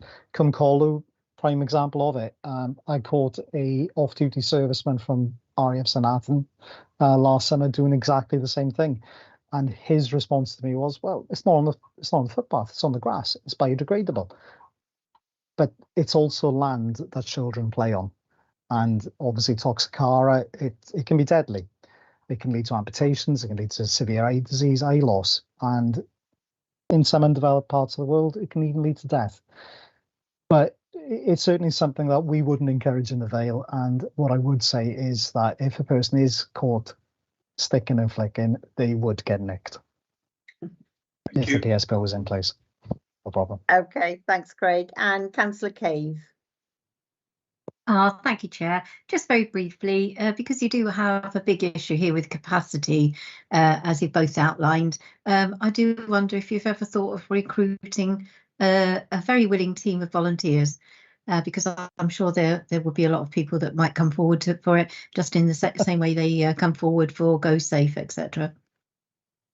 Do you know what, Councillor? I think that's an absolutely brilliant idea. I would love an army of special enforcement officers, because it certainly is a challenge, because particularly when you look at the starting salary for an enforcement officer, it starts off at 26 grand a year. Obviously, as an employer, we've got airline contributions, paid annual leave to go on top of that. So it becomes a very expensive exercise. And we are self-financing as well. So whatever revenue we bring in from the streets, be it through parking or waste enforcement or PSPO enforcement or bylaw enforcement, that's regenerated back into the system and it pays for officers. I really would love an army of volunteers who would be empowered. It would be groundbreaking. It would be something which I'm not aware of happening anywhere else, particularly in Wales, and I don't even think in England. I would love for the Vale to lead the way on that, because to have volunteers who are prepared to do the right thing for the community by approaching offenders and saying what you're doing is wrong, and to give them the power that they can take action, that they can issue a fixed penalty notice. I'd love that idea. Just to jump in quickly on that and be good cop this time. Craig and I, like you said, we're working on a business case to look at how we can increase the size of the enforcement team. So I think that's something we probably need to consider in that business case, Craig, and maybe look at a pilot somewhere. So we'll definitely take that idea on board, Councillor Cave. Thank you. Thank you. Thank you very much. Craig, when is the consultation coming out? Right, so the public consultation, I know it's pretty much imminent because I spoke with Christine Banfield last week. Now, Christine, because Emma's currently off work, Christine is kind of in the lead of sort of canvassing all of the responses from all the various agencies. Now, I gave my response for a fortnight ago, and I know the next stage now is to start looking at stakeholders. So people like Dogs Trust, the RSPCA, Ogmore Commoners Association, Ramblers Associations as well. So I know that's imminent, and I know the timescale. We're looking at. When I spoke to Christine last week, she did say the end of September. She'd love to get everything in place so that we can then present it to Cabinet well in advance of the deadline. Because what Christine is actually consulting on at the moment are the 2 PSPOs that we've got in place. So the dog control one expires on the 10th of March next year, and the alcohol control one actually expires in December this year. So the alcohol one, obviously that's going to be the priority at the moment, but I know she's keen to sort of advance with the public consultation as soon as possible, really. Yeah. And we will make the consultation available to all members and county councils when it comes out. So we will forward that round anyway. Lovely. I was going to say it's really important that we all fill that in then. So thank you both very much for your presentation. And could I have an elected member to move and note the report, please? There we go, Councillor Wilson, Councillor Cave, and thank you both very much indeed. Thank you. Thank you. No problem. Thanks. Thank you very night. much. Good night, all. Bye. Good night. Bye. Thank you. And moving on then to agenda item 7, the presentation of CCTV update. And we've got Benedict to present this. Thank you. Good evening, Benedict. Good evening, Councillor. Thank you, Chair. I'm also here with Rebecca Lane, my colleague, who is the Community Safety Development Officer and heavily involved with CCTV, so our CCTV operational guru. So I think, Beck, you'll be showing the presentation, if that's okay now. Yeah, I'll try and bring it out. I know that many of you will be quite familiar with CCTV and the journey that we've had with it over the last few years. And we were very pleased to welcome some of you on the CCTV operating room tours earlier this week. But just in way of a refresh, really, for those who are familiar and to provide a bit of information for those who aren't, I'll go through a bit of the background information first. So back in 2019, the Vale concluded a review that demonstrated that the CCTV provision in the Vale of Glamorgan was no longer fit for purpose, with cameras that were largely outdated and a system that was just not able to provide meaningful information to crime and disorder investigations. The review also concluded that South Wales Police were heavy users of the system, which prompted really a series of discussions with South Wales Police to agree a way forward for CCTV that embraced collaboration and, I suppose, collaborative working, really, given the local authorities' commitment to partnership working, but also their commitment to ensuring that there was a system that gave Vale residents a service that helped improve their security and their feelings of safety and improve their kind of fear and perception of crime across the Vale. So these discussions were taking place parallel to a series of discussions being held by the PCC, who was also looking at reviewing CCTV across the whole of the South Wales Police Force area, with the aspiration really of implementing some kind of consistencies across the area. So they culminated, all of these discussions kind of culminated after quite a long time in an agreement for the Vale of Glamorgan's CCTV system, first of all, to be upgraded, but also to be monitored through a collaboration with Cardiff Council within their existing CCTV control room. And this collaboration moved us away from Bridgend County Borough Council, who were previously responsible for our operating system. And this was done really to mirror the kind of South Wales Police BCU footprint more than anything else. So a significant capital grant was approved by the Vale Council, which was added to by a further capital funding from the Transforming Towns grant, which enabled the whole system to be updated and to really just bring it into the 21st century.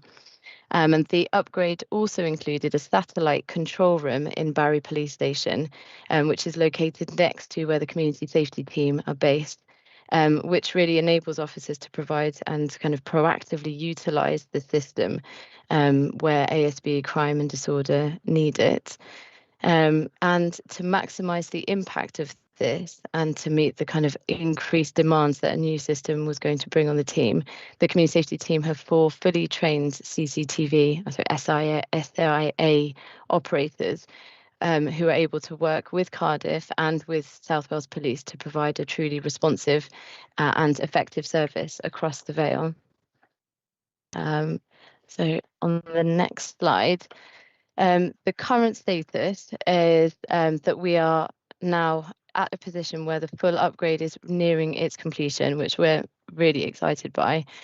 All of the new cameras are installed and the majority of them are live, with the kind of remaining areas are being progressed as kind of expected now, and schedules are in place. So we really expect it to be finalised in the next few months. The new system will involve 84 cameras and 10 redeployable cameras, with the bulk of them in Barry, 2 new ones in Cowbridge, a new one in Roos, and 4 in Lanswick Major and 14 in Penarth. The new system has the cameras monitored 24/7 by Cardiff Council, which is an improvement from the 125-hour, I think it was 125-hour a week system that we had previously with Bridgend County Borough Council. And it's monitored through a newly installed software called Synergy, which provides some really beneficial improvements to the speed and the efficiency with which footage is recorded and stored and reviewed. As an example, it kind of has an ability to freeze frame and review footage so that operators don't have to sit and actually review footage retrospectively. They can kind of, I don't really understand how these things work, but they can look at the footage in a way that enables them to fast forward and see literally hours of footage in the space of a few minutes, which in terms of efficiency is just incredible. And the redeployable cameras, we're moving away from the existing provider in order to have the whole thing integrated into the one system, which just improves the seamlessness with which all of our cameras can be monitored and through which the data can kind of be pulled and used by the community safety team and by South Wales Police. Now, the system also enables us to pull off much more meaningful reports about footage requests, about kind of incident data, which is really important to us. As one of the things that we've worked really hard to improve over the last few years is our data collection and the way in which we can provide reports about what community safety does to the public. And through our highlight reports, which we hear is helpful in terms of the way in which it gives information to the public regarding community safety work. We'll be incorporating some of the CCTV successes and some of the extra work that's been requested by the public. So we're feeling that the increase in those data, in those reports, it will be a really positive addition to the way in which we look at and can improve the work that is done. The collaboration has been a really excellent example of partnership working. So in addition to weekly meetings that are held with Cardiff in order to make sure that the development is smooth and that things aren't missed and that we keep the momentum going, we also meet regularly with South Wales Police to ensure that the system is as seamless and connected as possible. So we've fairly recently brought in the police radio system just to make sure that we can prioritise monitoring as effectively as we possibly can. And of course, to ensure compliance with the Surveillance Camera Commissioner. Funding has been approved for the following year. And so again, through collaboration with the Police and Crime Commissioner, the Vale of Glamorgan Council provides the budget that was required for the capital funding and also for an amount of the viewing, and then the Police and Crime Commissioner provide the additional funding. And that has been approved for the following year. And so going forward, we'll be looking at, now that when we're at the point of having a kind of good year's worth of data that we can reflect on, we'll be looking at what KPIs will be the most meaningful to move forward and what outcomes we want to monitor the most closely to look at how we want to use the CCTV system moving forward. We're on the cusp of creating an operational CCTV multi-agency group. That group will bring in a number of different partners and a number of different colleagues across the council to make sure that CCTV is as joined up as possible. We've definitely seen that there are partners and there are colleagues across the council who will be privy to certain bits of information that actually, when we put it all together, provides us with a total picture that enables us to beat and reduce and prevent crime and disorder much more effectively. And we'll also be furthering our links with the town centre and developing additional links with businesses and the late night economy. And all of this will also be used and included in an annual review of CCTV.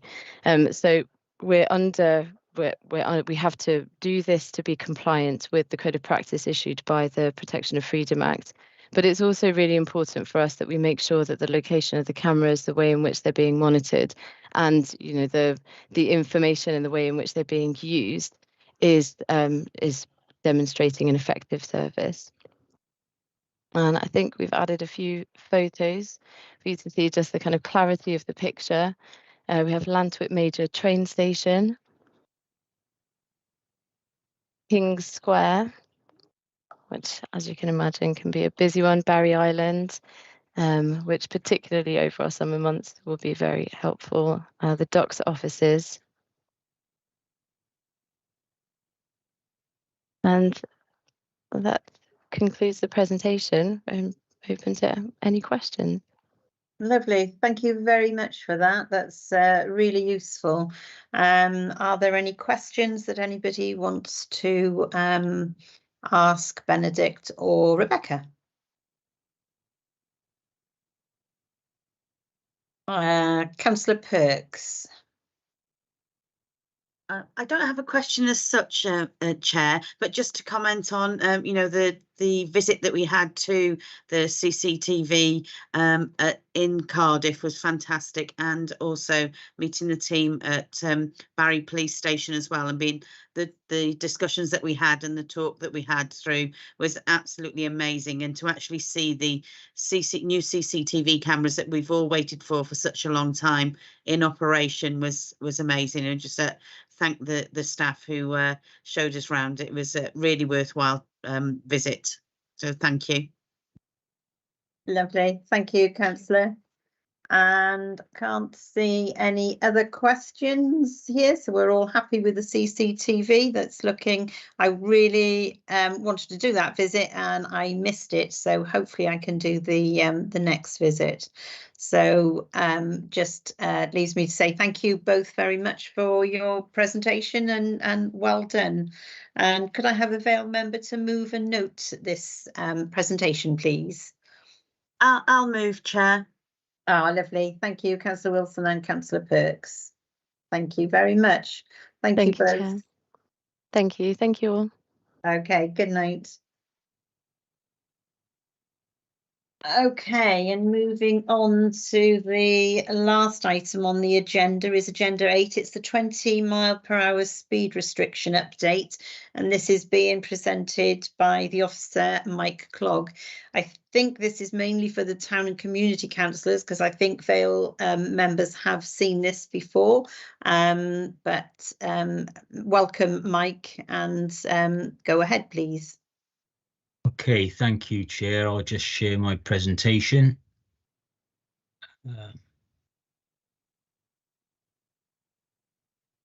Okay, hopefully everyone can see that. Should just make a start on the presentation, and just to say that I'm a bit blind while I'm running through the presentation. I can't really see anything that comes up. So if there is any issues, then please give me a shout. But yeah, just to say that quite a few of you may have seen this presentation previously. I did actually give the presentation to ward members and to town and community councillors back in May, I think around the 25th, 26th of May. So it should be familiar to a number of you, perhaps who attended those sessions. As I run through the presentation, I have changed some elements a little bit just to reflect the current position. And you'll notice there are some hyperlinks as well within the presentation. And we can make the presentation available at the end of the meeting, as I did at the end of presentations in May, so that you can look through the information and perhaps use the hyperlinks as well to get further information if you require. So going on to the first slide, just to talk a little bit about the background of 20 mile an hour. And obviously this has been considered over a couple of years by the Welsh Government, and they set up a task force which reported in July 2020 regarding or setting out the case for introducing a default 20 speed limit on restricted roads across Wales. And you note I've got restricted roads highlighted there and little star by it. It's probably a phrase that you'll hear me say quite often, and I'll try and emphasize it a little bit as we're going through the presentation. So the task force group, their report, they recommended 21 recommendations. And they were accepted. Those recommendations were accepted by the Welsh Government. Hence, we've moved forward with the proposed 20 mile an hour default. One of the recommendations was to proceed with the legislation. Again, one of the key elements is to where we are today. The main rationale behind changing the default speed limit is effectively fewer road collisions, people feeling safer, and benefit to physical and mental well-being. And the 20 mile an hour will also contribute to other Welsh Government strategic priorities and well-being goals. And as I say, there's a hyperlink there. Once you get the presentation, you can look at a number of those issues for further background reading. And perhaps just at this point, I will draw attention to the little bit of text at the bottom of the screen, and I've mentioned restricted roads. Restricted roads are effectively roads which include street lights placed at no more than 200 yards apart, and they are normally located in residential built-up areas with high pedestrian activity. So moving on to the next slide, hopefully. Okay, so we've got 20 mile an hour pilot schemes.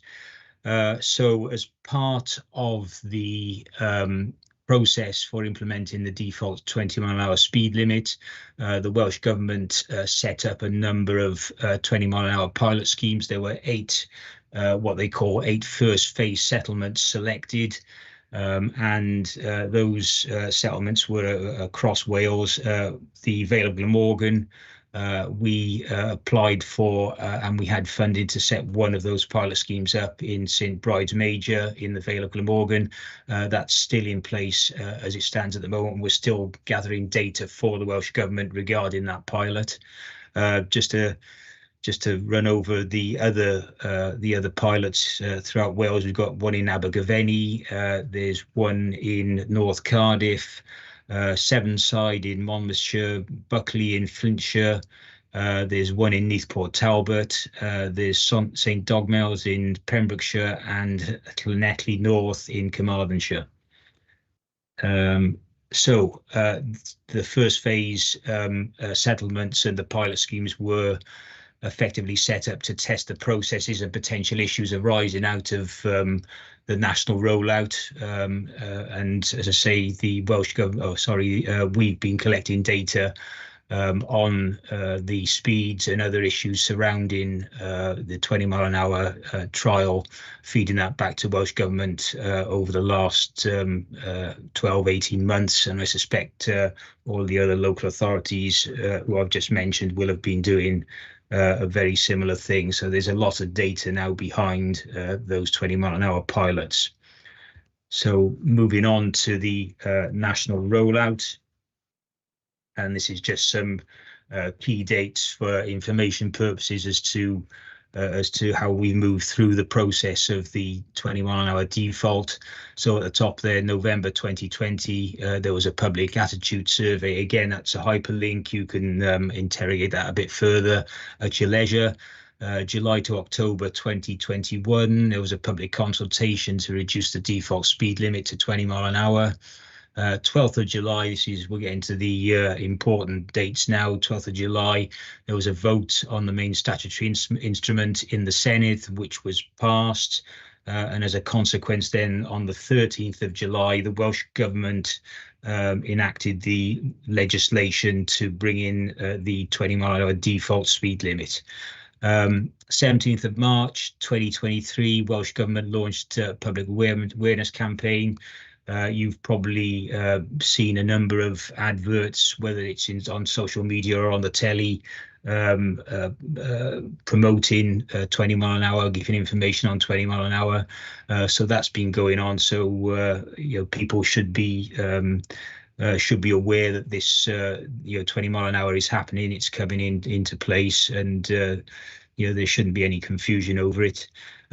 Key messages: 20 mile an hour will help save lives and protect communities, and 20 mile an hour will affect most 30 mile an hour roads, particularly in sort of urban areas, streets, etc. And then just to clarify that local authorities have been issued with stakeholder communication toolkits by the Welsh Government to try and support the campaigns that are ongoing to raise the awareness of the 20 mile an hour implementation. And then the final point right at the bottom there, the important date is the 17th of September 2023. That's when the speed limit is coming into force, and we're working very hard to make sure as far as practical, everything is in place to meet that date, particularly in the Vale. I'm sure other local authorities are doing exactly the same thing. So on to the legislative programme, and just a little bit of a reminder here, the Welsh, I mentioned previously, the Welsh ministers or Welsh Government implemented legislation, but they had the powers to amend the primary legislation to introduce the default speed limit, and that is under Section 82 of the Road Traffic Regulation Act 1984. And if you want to look at that in a bit more detail, again, that's a hyperlink, so you can follow that and read the legislation perhaps in more detail.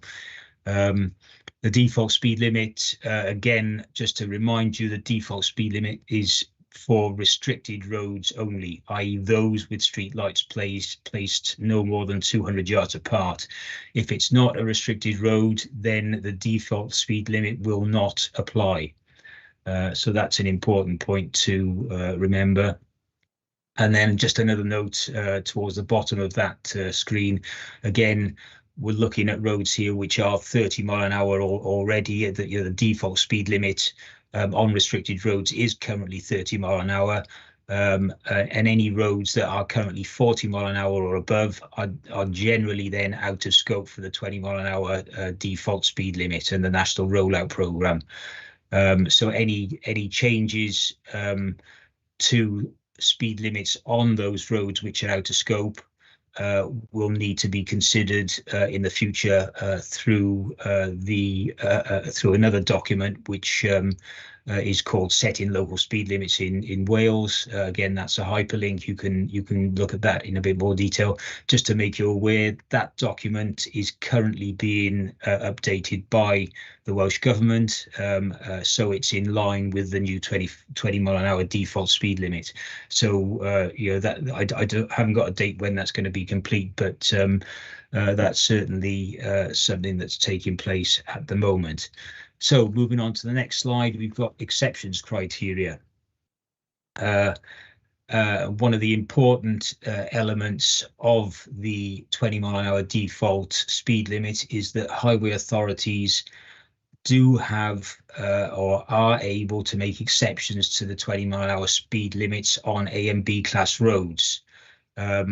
So we have been doing an awful lot of work to try and identify which A and B class roads we feel are appropriate for the 20-mile-an-hour speed limit to default, and those which are not. So to help us, Welsh Government guidance has been provided. They've given us guidance for setting exceptions to the 20-mile-an-hour default speed limit for restricted roads. Say we've followed that as best we can, we think, in a fair, reasonable, proportionate manner, and we've interpreted that guidance, we hope, in an appropriate manner. So setting exceptions involves keeping the road at 30 mile an hour rather than it defaulting to 20. So that's exactly that. That's specifically what an exception is to the 20 mile an hour speed limit. Instead of a road defaulting, then the exception will mean that road stays at 30 mile an hour rather than it drop into 20 mile an hour in accordance with the Welsh Government legislation. And the hyperlink at the bottom of the screen there is just a link to the guidance, which you can again look at your leisure in the future. So going on to enforcement, and obviously this is quite a hot topic in terms of how 20 mile an hour speed limit will be enforced. We've had some discussions with the police. We will be having further discussions, but just to run through the points on this slide, within the first phase settlements, the police and GoSafe employed a number of enforcement and educational tactics that have been proportionate to the response to the speed data, and they will be looking to do very much the same when the 20 mile an hour is rolled out after the 17th of September. There is perhaps a caveat to that, and I'll come on to that further on.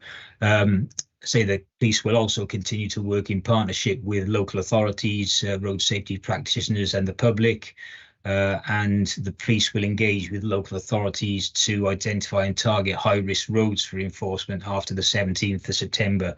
And just to clarify that particular point, I've got a meeting with GoSafe already in the calendar for later on this month, where we will be discussing various aspects about enforcement, and particularly I suspect we'll be talking about which are our priority areas and roads. So the police will review the site adoption process for enforcement to ensure enforcement of 20 mile an hour is appropriate and proportionate. Police have also said that they will review staffing, equipment and fleet capabilities to effectively respond to complaints and concerns in communities. Having said that, it's my understanding as well that there isn't any significant additional money for the police to undertake enforcement, so there will remain resource issues, I'm sure, around that. Engagement and education, in addition to enforcement, is going to be important, and I mentioned about the first phase settlements to the top of the slide, and I think the intention is that the police want to further carry on with their education to try and deter people exceeding the speed limit, and they all run exercises in various locations, similar to what they did with the first phase settlements, where they will likely pull over drivers and they will offer them a 10-minute education at the roadside, rather than a fixed penalty notice. So that will again feature when the rollout after the 17th. And the other opportunity as well is to promote community speed watch, empowering communities to engage with speeding motorists. Been quite a successful number of community speed watch areas throughout the Vale. We would encourage communities to get involved with that if they're interested and if they're concerned over speed in their local areas. So moving on to the next slide, implications for the Vale. So the guidance for exceptions only to A and B class roads. The guidance is for exceptions only to A and B class roads. So as I say, we've been through that guidance and we've interpreted it and applied it to our A and B class roads as best we can. The exception mapping was presented to ward members, town and community councillors back in November 22. We did identify a number of errors in the mapping at that time. Those errors were more associated with the roads that were defaulting to 20 mile an hour. So we worked very hard, and it was quite a long and tortuous process, to be honest with you, but we worked hard with Transport for Wales to address those errors and to pull together a new exception map, which was completed a few weeks ago. And that culminated then in a further presentation, which I mentioned earlier on, in May, when I presented to ward members and to town and community councils with the updated mapping. So the exception map, just to clarify, is now published on Datamap Wales, and apologies for the error there. It says Datamap Wales. It shouldn't be. It should be Datamap Wales. That's again a hyperlink, and you can go to Datamap Wales and you can interrogate the council's exception map and see exactly what roads will be defaulting to 20 mile an hour and those roads which we have proposed as exceptions. The next slide, the Fails implementation program. Right, okay, sorry. Right, so the design of signs, road markings for the new default 20 mile an hour speed limit is complete, and we're working to change those signs and road markings in a strategic and defined manner coming up to the 17th and beyond the 17th. It is a massive task. You will possibly have seen signposts going up in some of your areas already. When I say signposts, just the steel posts. There's possibly no plates on them, or no sign plates on them at the moment, but the posts are going up in readiness. We would likely be putting plates on them, which could be either blanked or could have peel-off stickers on in readiness for taking off on the 17th of September to try and be as prepared as possible. I should say that it's going to be just impractical and impossible to change all signs immediately come the stroke of midnight on the 17th. So the process will be going on to change signs after the 17th, but we will be looking to make sure we hit or achieve the changeover on priority areas in the first instance, and then work to complete other areas as soon as practicable. We have, and this is where the presentation varies a bit from previous, we have actually published the TRO for exception maps now. That they were published on the 22nd of June. And there is, we are actually in a 28-day public notice period for objections and comments. So the information can be found on Datamap Wales, and we have a website as well set up. You'll see there the comments. There's again a hyperlink to Datamap Wales, and again I've got it wrong. It says date instead of data. So apologies for that. There's a hyperlink there as well to the council's website where there's full details of the proposed TRO, and in particular the schedules and plans can be viewed via the website. Just a point to raise as well, that I think it was immediately following the 22nd, I did send out emails to all ward members and arranged for emails to go out to town and community council as well, making them aware that the public consultation had commenced. So hopefully you will be aware before tonight that is the case. Just to pick up on the 28-day public notice for objections, normally the statutory period for objections is 21 days. But when we had the presentation with town and community councils, I think it was back in November, a concern was raised about the public consultation period, knitting in with committee cycles and periods, and we agreed at that stage that we would extend the public participation or public notice period to 28 days to assist with that. So the public notice period and public consultation period is open. People can submit their comments now.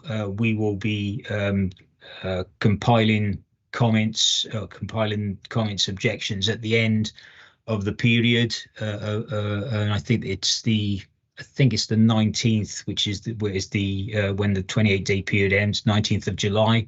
So we'll prepare any comments and objections we receive. We will pull that together and prepare that as a cabinet report, and be submitting that to cabinet for consideration as to whether the proposed exception maps or exception roads proceed, or whether there's any changes that should be made to those proposals. The last point makes or clarifies that if no objections are received, then we do have the powers to make the TROs and implement without a cabinet report. But I think based on the contentious nature of 20 mile an hour, I think it's very unlikely that we'll end up not having any comments or objections to the process. Moving on to the next slide, just a quick clarification of the budget position. We had last year in 22-23, we had some funding of 237k from the Welsh Government to progress with ordering signposts and installing those signposts, removal of road markings. We fully committed that money at the time, and then we applied for a further grant for this financial year to complete the process, and we have been successfully awarded with a grant of up to 1.59 million. So we do feel that is going to be more than sufficient to address the work involved in transferring or updating all the signs, etc., throughout the Vale. Albeit, just reiterate, it is a significant and quite a substantial task. So moving on then to useful links, we're nearly at the end of the presentation. Again, just a few useful links here for you to follow at your leisure outside this meeting, just for additional perhaps background reading should you wish. And at that point, I would say thank you for listening, and I'm happy to take questions. I would just mention that I haven't, or when I presented in May, I did actually run through the exception maps with everyone at that time and took questions. I haven't done that on this occasion, primarily because the exception maps are published now. They're on Data Map Wales, and yourselves, individuals, can view those, say, at your leisure. And decide, whether you want to provide any comments through the consultation period or objections, whichever that may be. So again, thank you. Any questions? Then I'm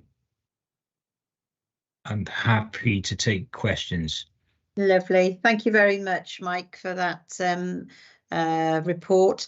I've got a question. Would Paula Wilson would you like to ask your question, Paula, please?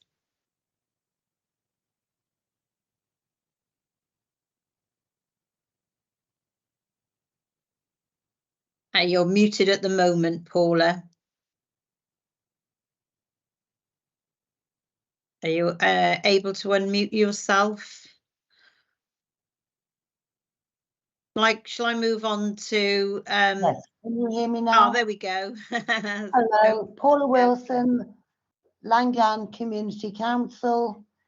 We are known, for many of you who don't know, as the Western Vale. We are very, very much rural. We have 60-mile-an-hour lanes, barely capable of taking a car, a woman with a pram and a dog. And I have been personally in contact with Mr. Clark 2016, 19, and including November 20, by letter, by Zoom, whatever, and we've been constantly told no money, no accidents reported. I think it's been an excellent presentation tonight, but my community council are dismayed that no roads, absolutely no roads in our community have or are being planned for reduction. Yet we are supposed to be talking about feeling safer, improved physical and mental well-being. Mr. Clark is well aware through our constant communication that this is not the case with us. I totally accept that with the limited budget from the Welsh Assembly Government, they have to focus on urban areas. But what about the Western Vale? We're rural, we have ill-placed even 30-mile-per-hour signs, and we brought this to Mr. Clogg's attention many times. We've had developments over the years, and we have 30-mile signs by houses. They should be moved 250 meters back, but we're constantly told no money, no money, no money. So I suppose I'm voicing a level of frustration, not only for myself, but for Colwinston and all the other villages in the Western Vale. We are not even going to have any change on the map that's been provided. We are having exceptional meetings. We are going to be discussing this, but surely the Langan Community Council is not the only person frustrated at the moment that all resources are going into urban areas when we have other issues occurring in our rural lanes. Thank you, Paula. Would you like to come back, Mike? Yes, I will. Let me just make it clear once again that this is an initiative and legislation that's been implemented by the Welsh Government to change the default speed limit to 20 mile an hour. The default speed limit will be is relevant to restricted roads, and restricted roads are those roads that have a series of street lighting at 200 meters apart, and unfortunately, there will be a number of rural areas that don't fall into that category. But again, this is an initiative being led by the Welsh Government, and the legislation is specifically enacted by the Welsh Government. The only thing that the Vale are doing is making decisions on exceptions on A and B class roads, which we have done. The majority of restricted roads within the Vale, the vast majority will default to 20 mile an hour. There will only be a small number really that exceptions have been set on. In rural areas, in other areas that do not meet the criteria for defaulting to 20 mile an hour. I mentioned in the presentation that there's a document called Setting Local Speed Limits in Wales. The Welsh Government are currently updating that, as I mentioned. in the future, if there's any concerns over speeds on other roads, then we will use that document to review the conditions and to consider whether there is any appropriate requirement to reduce the speed limit based on the guidance in that document, and we will act accordingly. But again, unfortunately, it has to be based on resource and funding that we have at any particular time.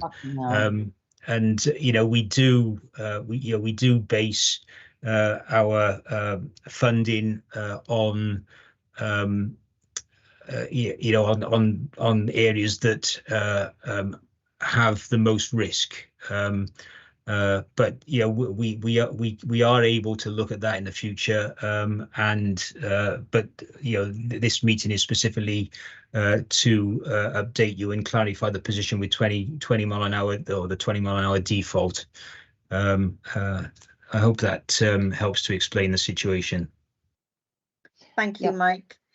Can I call on Councillor Summers, please? Thank you, Mike, and thank you for the update. I've got a couple of questions specifically in relation to exemptions, but could I just add Arwait as another rural area in Pencline Community Council to this whole question of reviewing speed limits outside the current considerations? I think in the recent meetings you've indicated, Mike, that no consideration at all will be really given to that because you haven't got time until this current process is finished, and also this new guidance is out. It would be very useful to have some indication of when this guidance actually might be coming out. Do you have any clue at all as to when that's going to be? I don't have a specific date, I'm afraid. I think if you can have a look on the Welsh Government website yourself. There's probably the link that's within the presentation probably takes you to their website where they explain that the guidance is being updated. Obviously, we hope it's sooner rather than later. Whether it's going to be before the 17th of September or after, I don't know. But all I can tell you is that the Welsh Government are updating it, and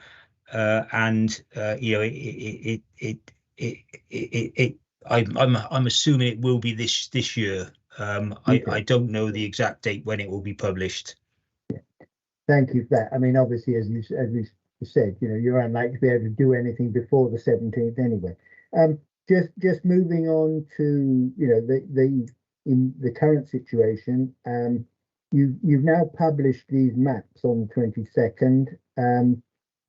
Is there any information available regarding the reasons you've taken from the guidance to make the exceptions? Because I know in our area and in a number of other areas, people are concerned as to why the exceptions have actually been applied and why these roads haven't been left at 20 miles an hour. So is there anywhere we can find what the criteria were that you actually used from the guidance to make those decisions, to give us some? Well, I think the best thing I can do is to refer you to the guidance for setting exceptions to the 20 mile an hour default speed limit. Again, there is a hyperlink in the presentation. The guidance does flow in terms of trying to guide local authorities through a process, and we have tried to follow and interpret that process that is provided within the guidance, and that is what we have used in order to come out with what we consider to be the appropriate A and B class roads to be exempt from the 20 mile an hour default speed limit. But again, this is the reason, to enact the exemptions or to change or to stop roads defaulting to 20 mile an hour, then we have to progress a traffic regulation order. That traffic regulation order, as I have mentioned in the presentation, was requires a public consultation, and that public consultation took place in or started on the 22nd of June. And if individuals, if community councils, town councils, ward members feel that then that we have interpreted the guidance incorrectly in respect to a specific road, then you have the opportunity to raise that and clarify what your thoughts are in terms of why it should default to 20 mile an hour, or alternatively why a 20 mile an hour road may require an exception. I don't know. There's both ways to look at it. Yeah, no, I think we understand that, Mike, and appreciate that. But obviously, to save probably everybody's time, when coming back with objections or comments on those TROs, it would be very useful for the people who are responding to understand which of the criteria you've used to create the exception in the first place. Is there anywhere we can identify that rather than just sort of guessing it? Is it scheduled? Is it listed anywhere in the schedule or in the TRO? It's not listed, but again, I would encourage you to read the guidance document, and it flows through. We follow the guidance document through in terms of there are questions asked in terms of whether roads are used by significant numbers of pedestrians and cyclists, whether there's place criteria. We have made an assessment as to whether we feel that there are a significant number of pedestrians or cyclists using a road, whether we've assessed whether we consider the place criteria is relevant, and obviously where we've chosen to propose an exception to the 20 mile an hour, we feel that the place criteria isn't met, and we feel that the number of pedestrians and cyclists using a particular area is not significant. So those would be the key criteria that you would be looking at. And again, I would encourage you to read through the guidance, and perhaps make your own minds up in terms of what you believe to be the position for a particular road in your area. If you feel that we've wrongly interpreted or proposed a road to stay at 30 mile an hour, then you have the opportunity to make that point, and we will then reconsider that at the end of the consultation period, and we will report the position to Cabinet for them to make a final decision. If we feel that a comment or objection has merit, then we will accept that there's a potential to change our position. If we feel that there's no merit in changing the position, then we will be reporting that to Cabinet, and again it will be for Cabinet to make that decision based on the facts presented to them. Yeah, no, I think we understand all of that, and I'm sure that's what we and many others will be doing. It would just be possibly have been helpful if there was some way we could actually understand which of the criteria you had actually used in creating the exception. But I think you've probably said all you can on that. So thank you very much. Thank you, Councillor. Could I ask Councillor Nick Hodges, would you like to ask your question? Councillor Shirley Hodges. Thank you, Chair. Thank you, Mr. Clark.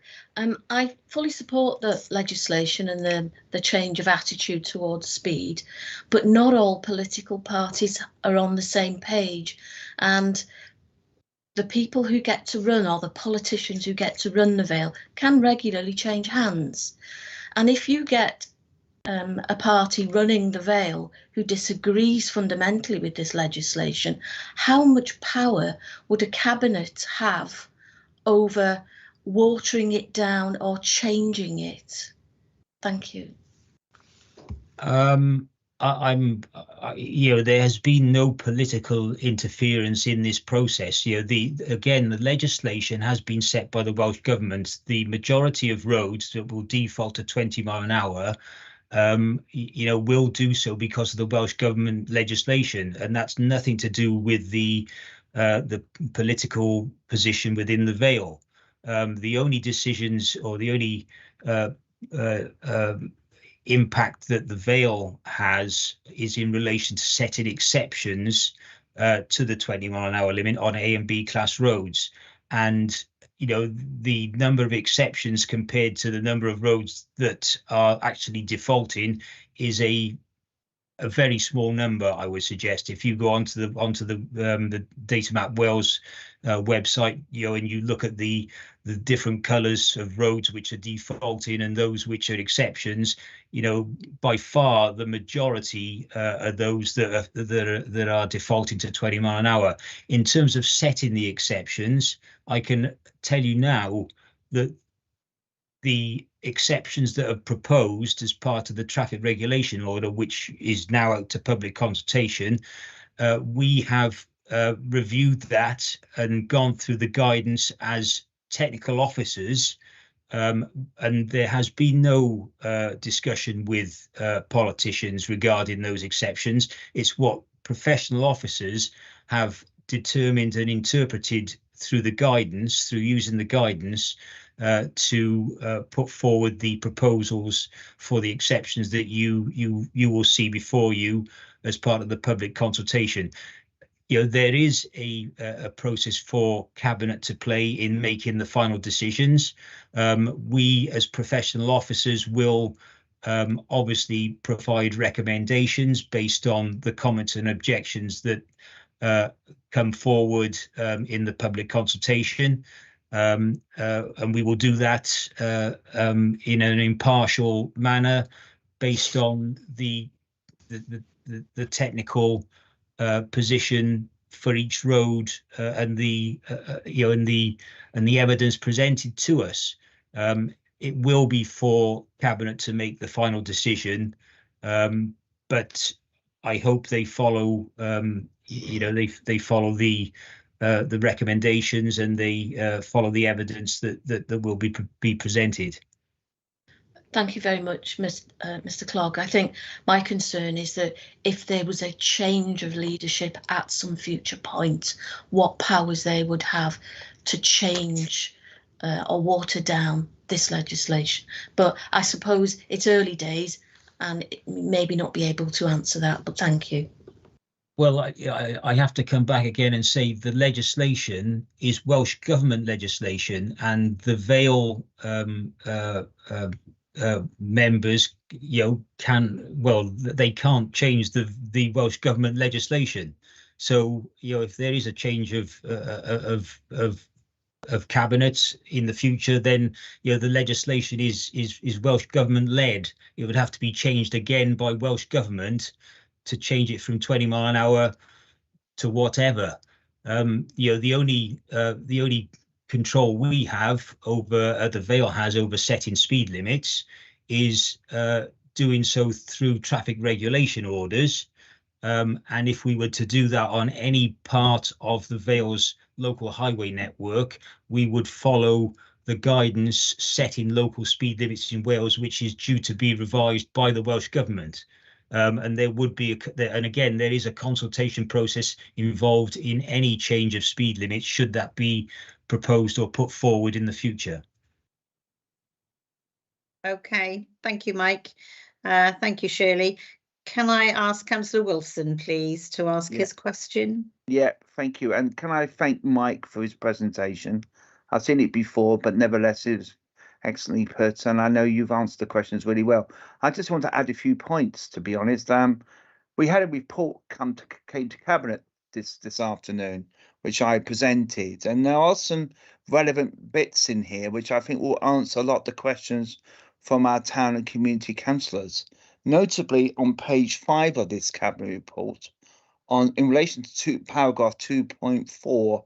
Now, basically, any road which is currently 40 miles or above are what we call out of scope, and therefore the 20 miles per hour policy doesn't apply.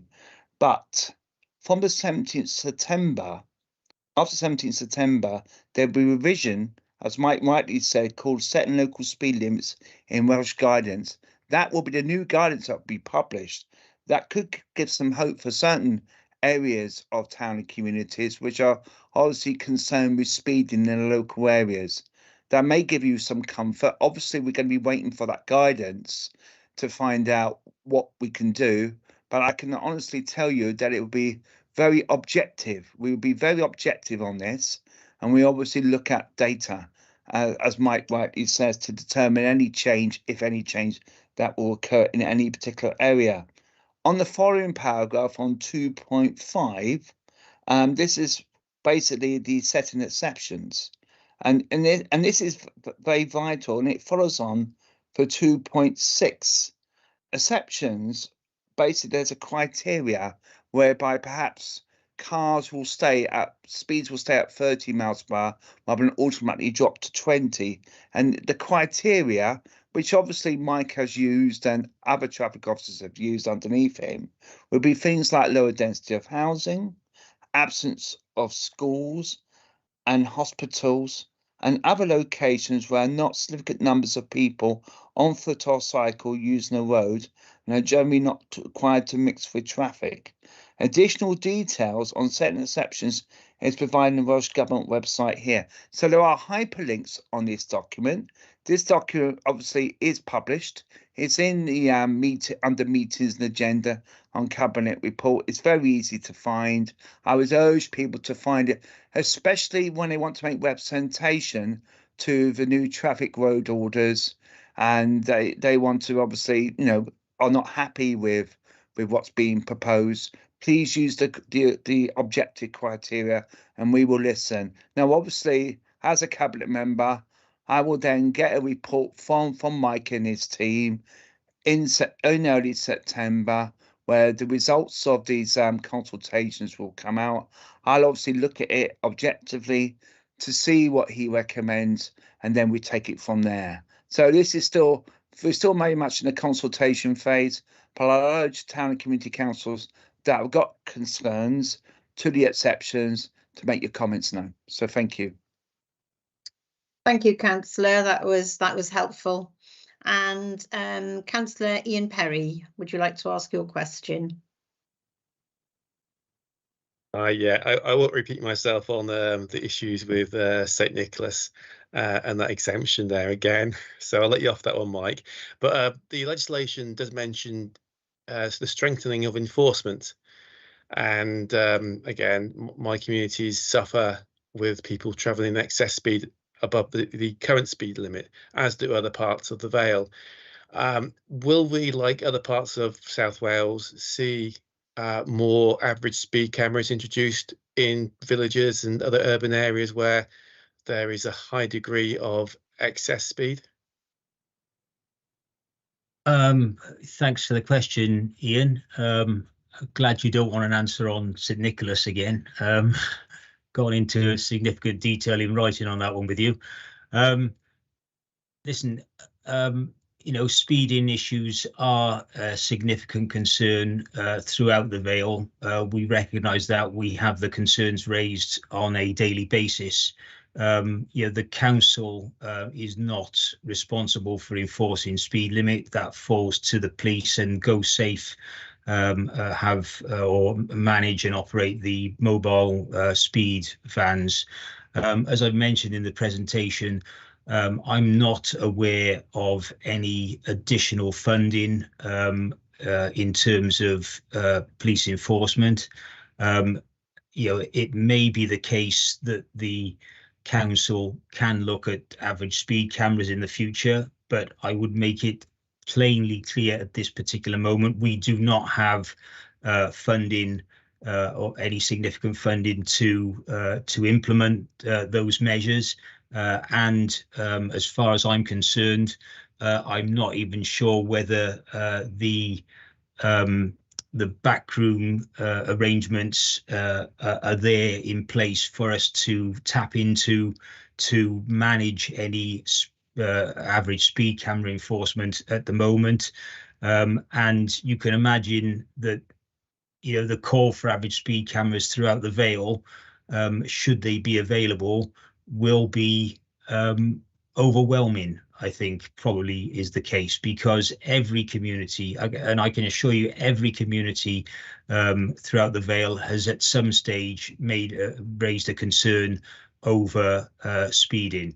I'd love to have the answer. I'd love to have the money and the technology to implement average speed cameras so that we could wipe out speeding once and for all. It would make my job a lot easier, but we're not at that particular position at the moment. But what I will do, and as I mentioned in the presentation, I do have a meeting with GoSafe, and we will be discussing priority enforcement post 17th of September.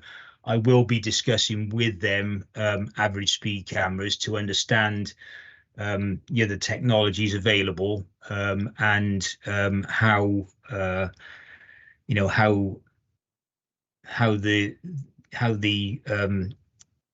effectively the tickets can be issued in terms of backroom arrangements, to see if there's any potential for moving forward with such arrangements in the future.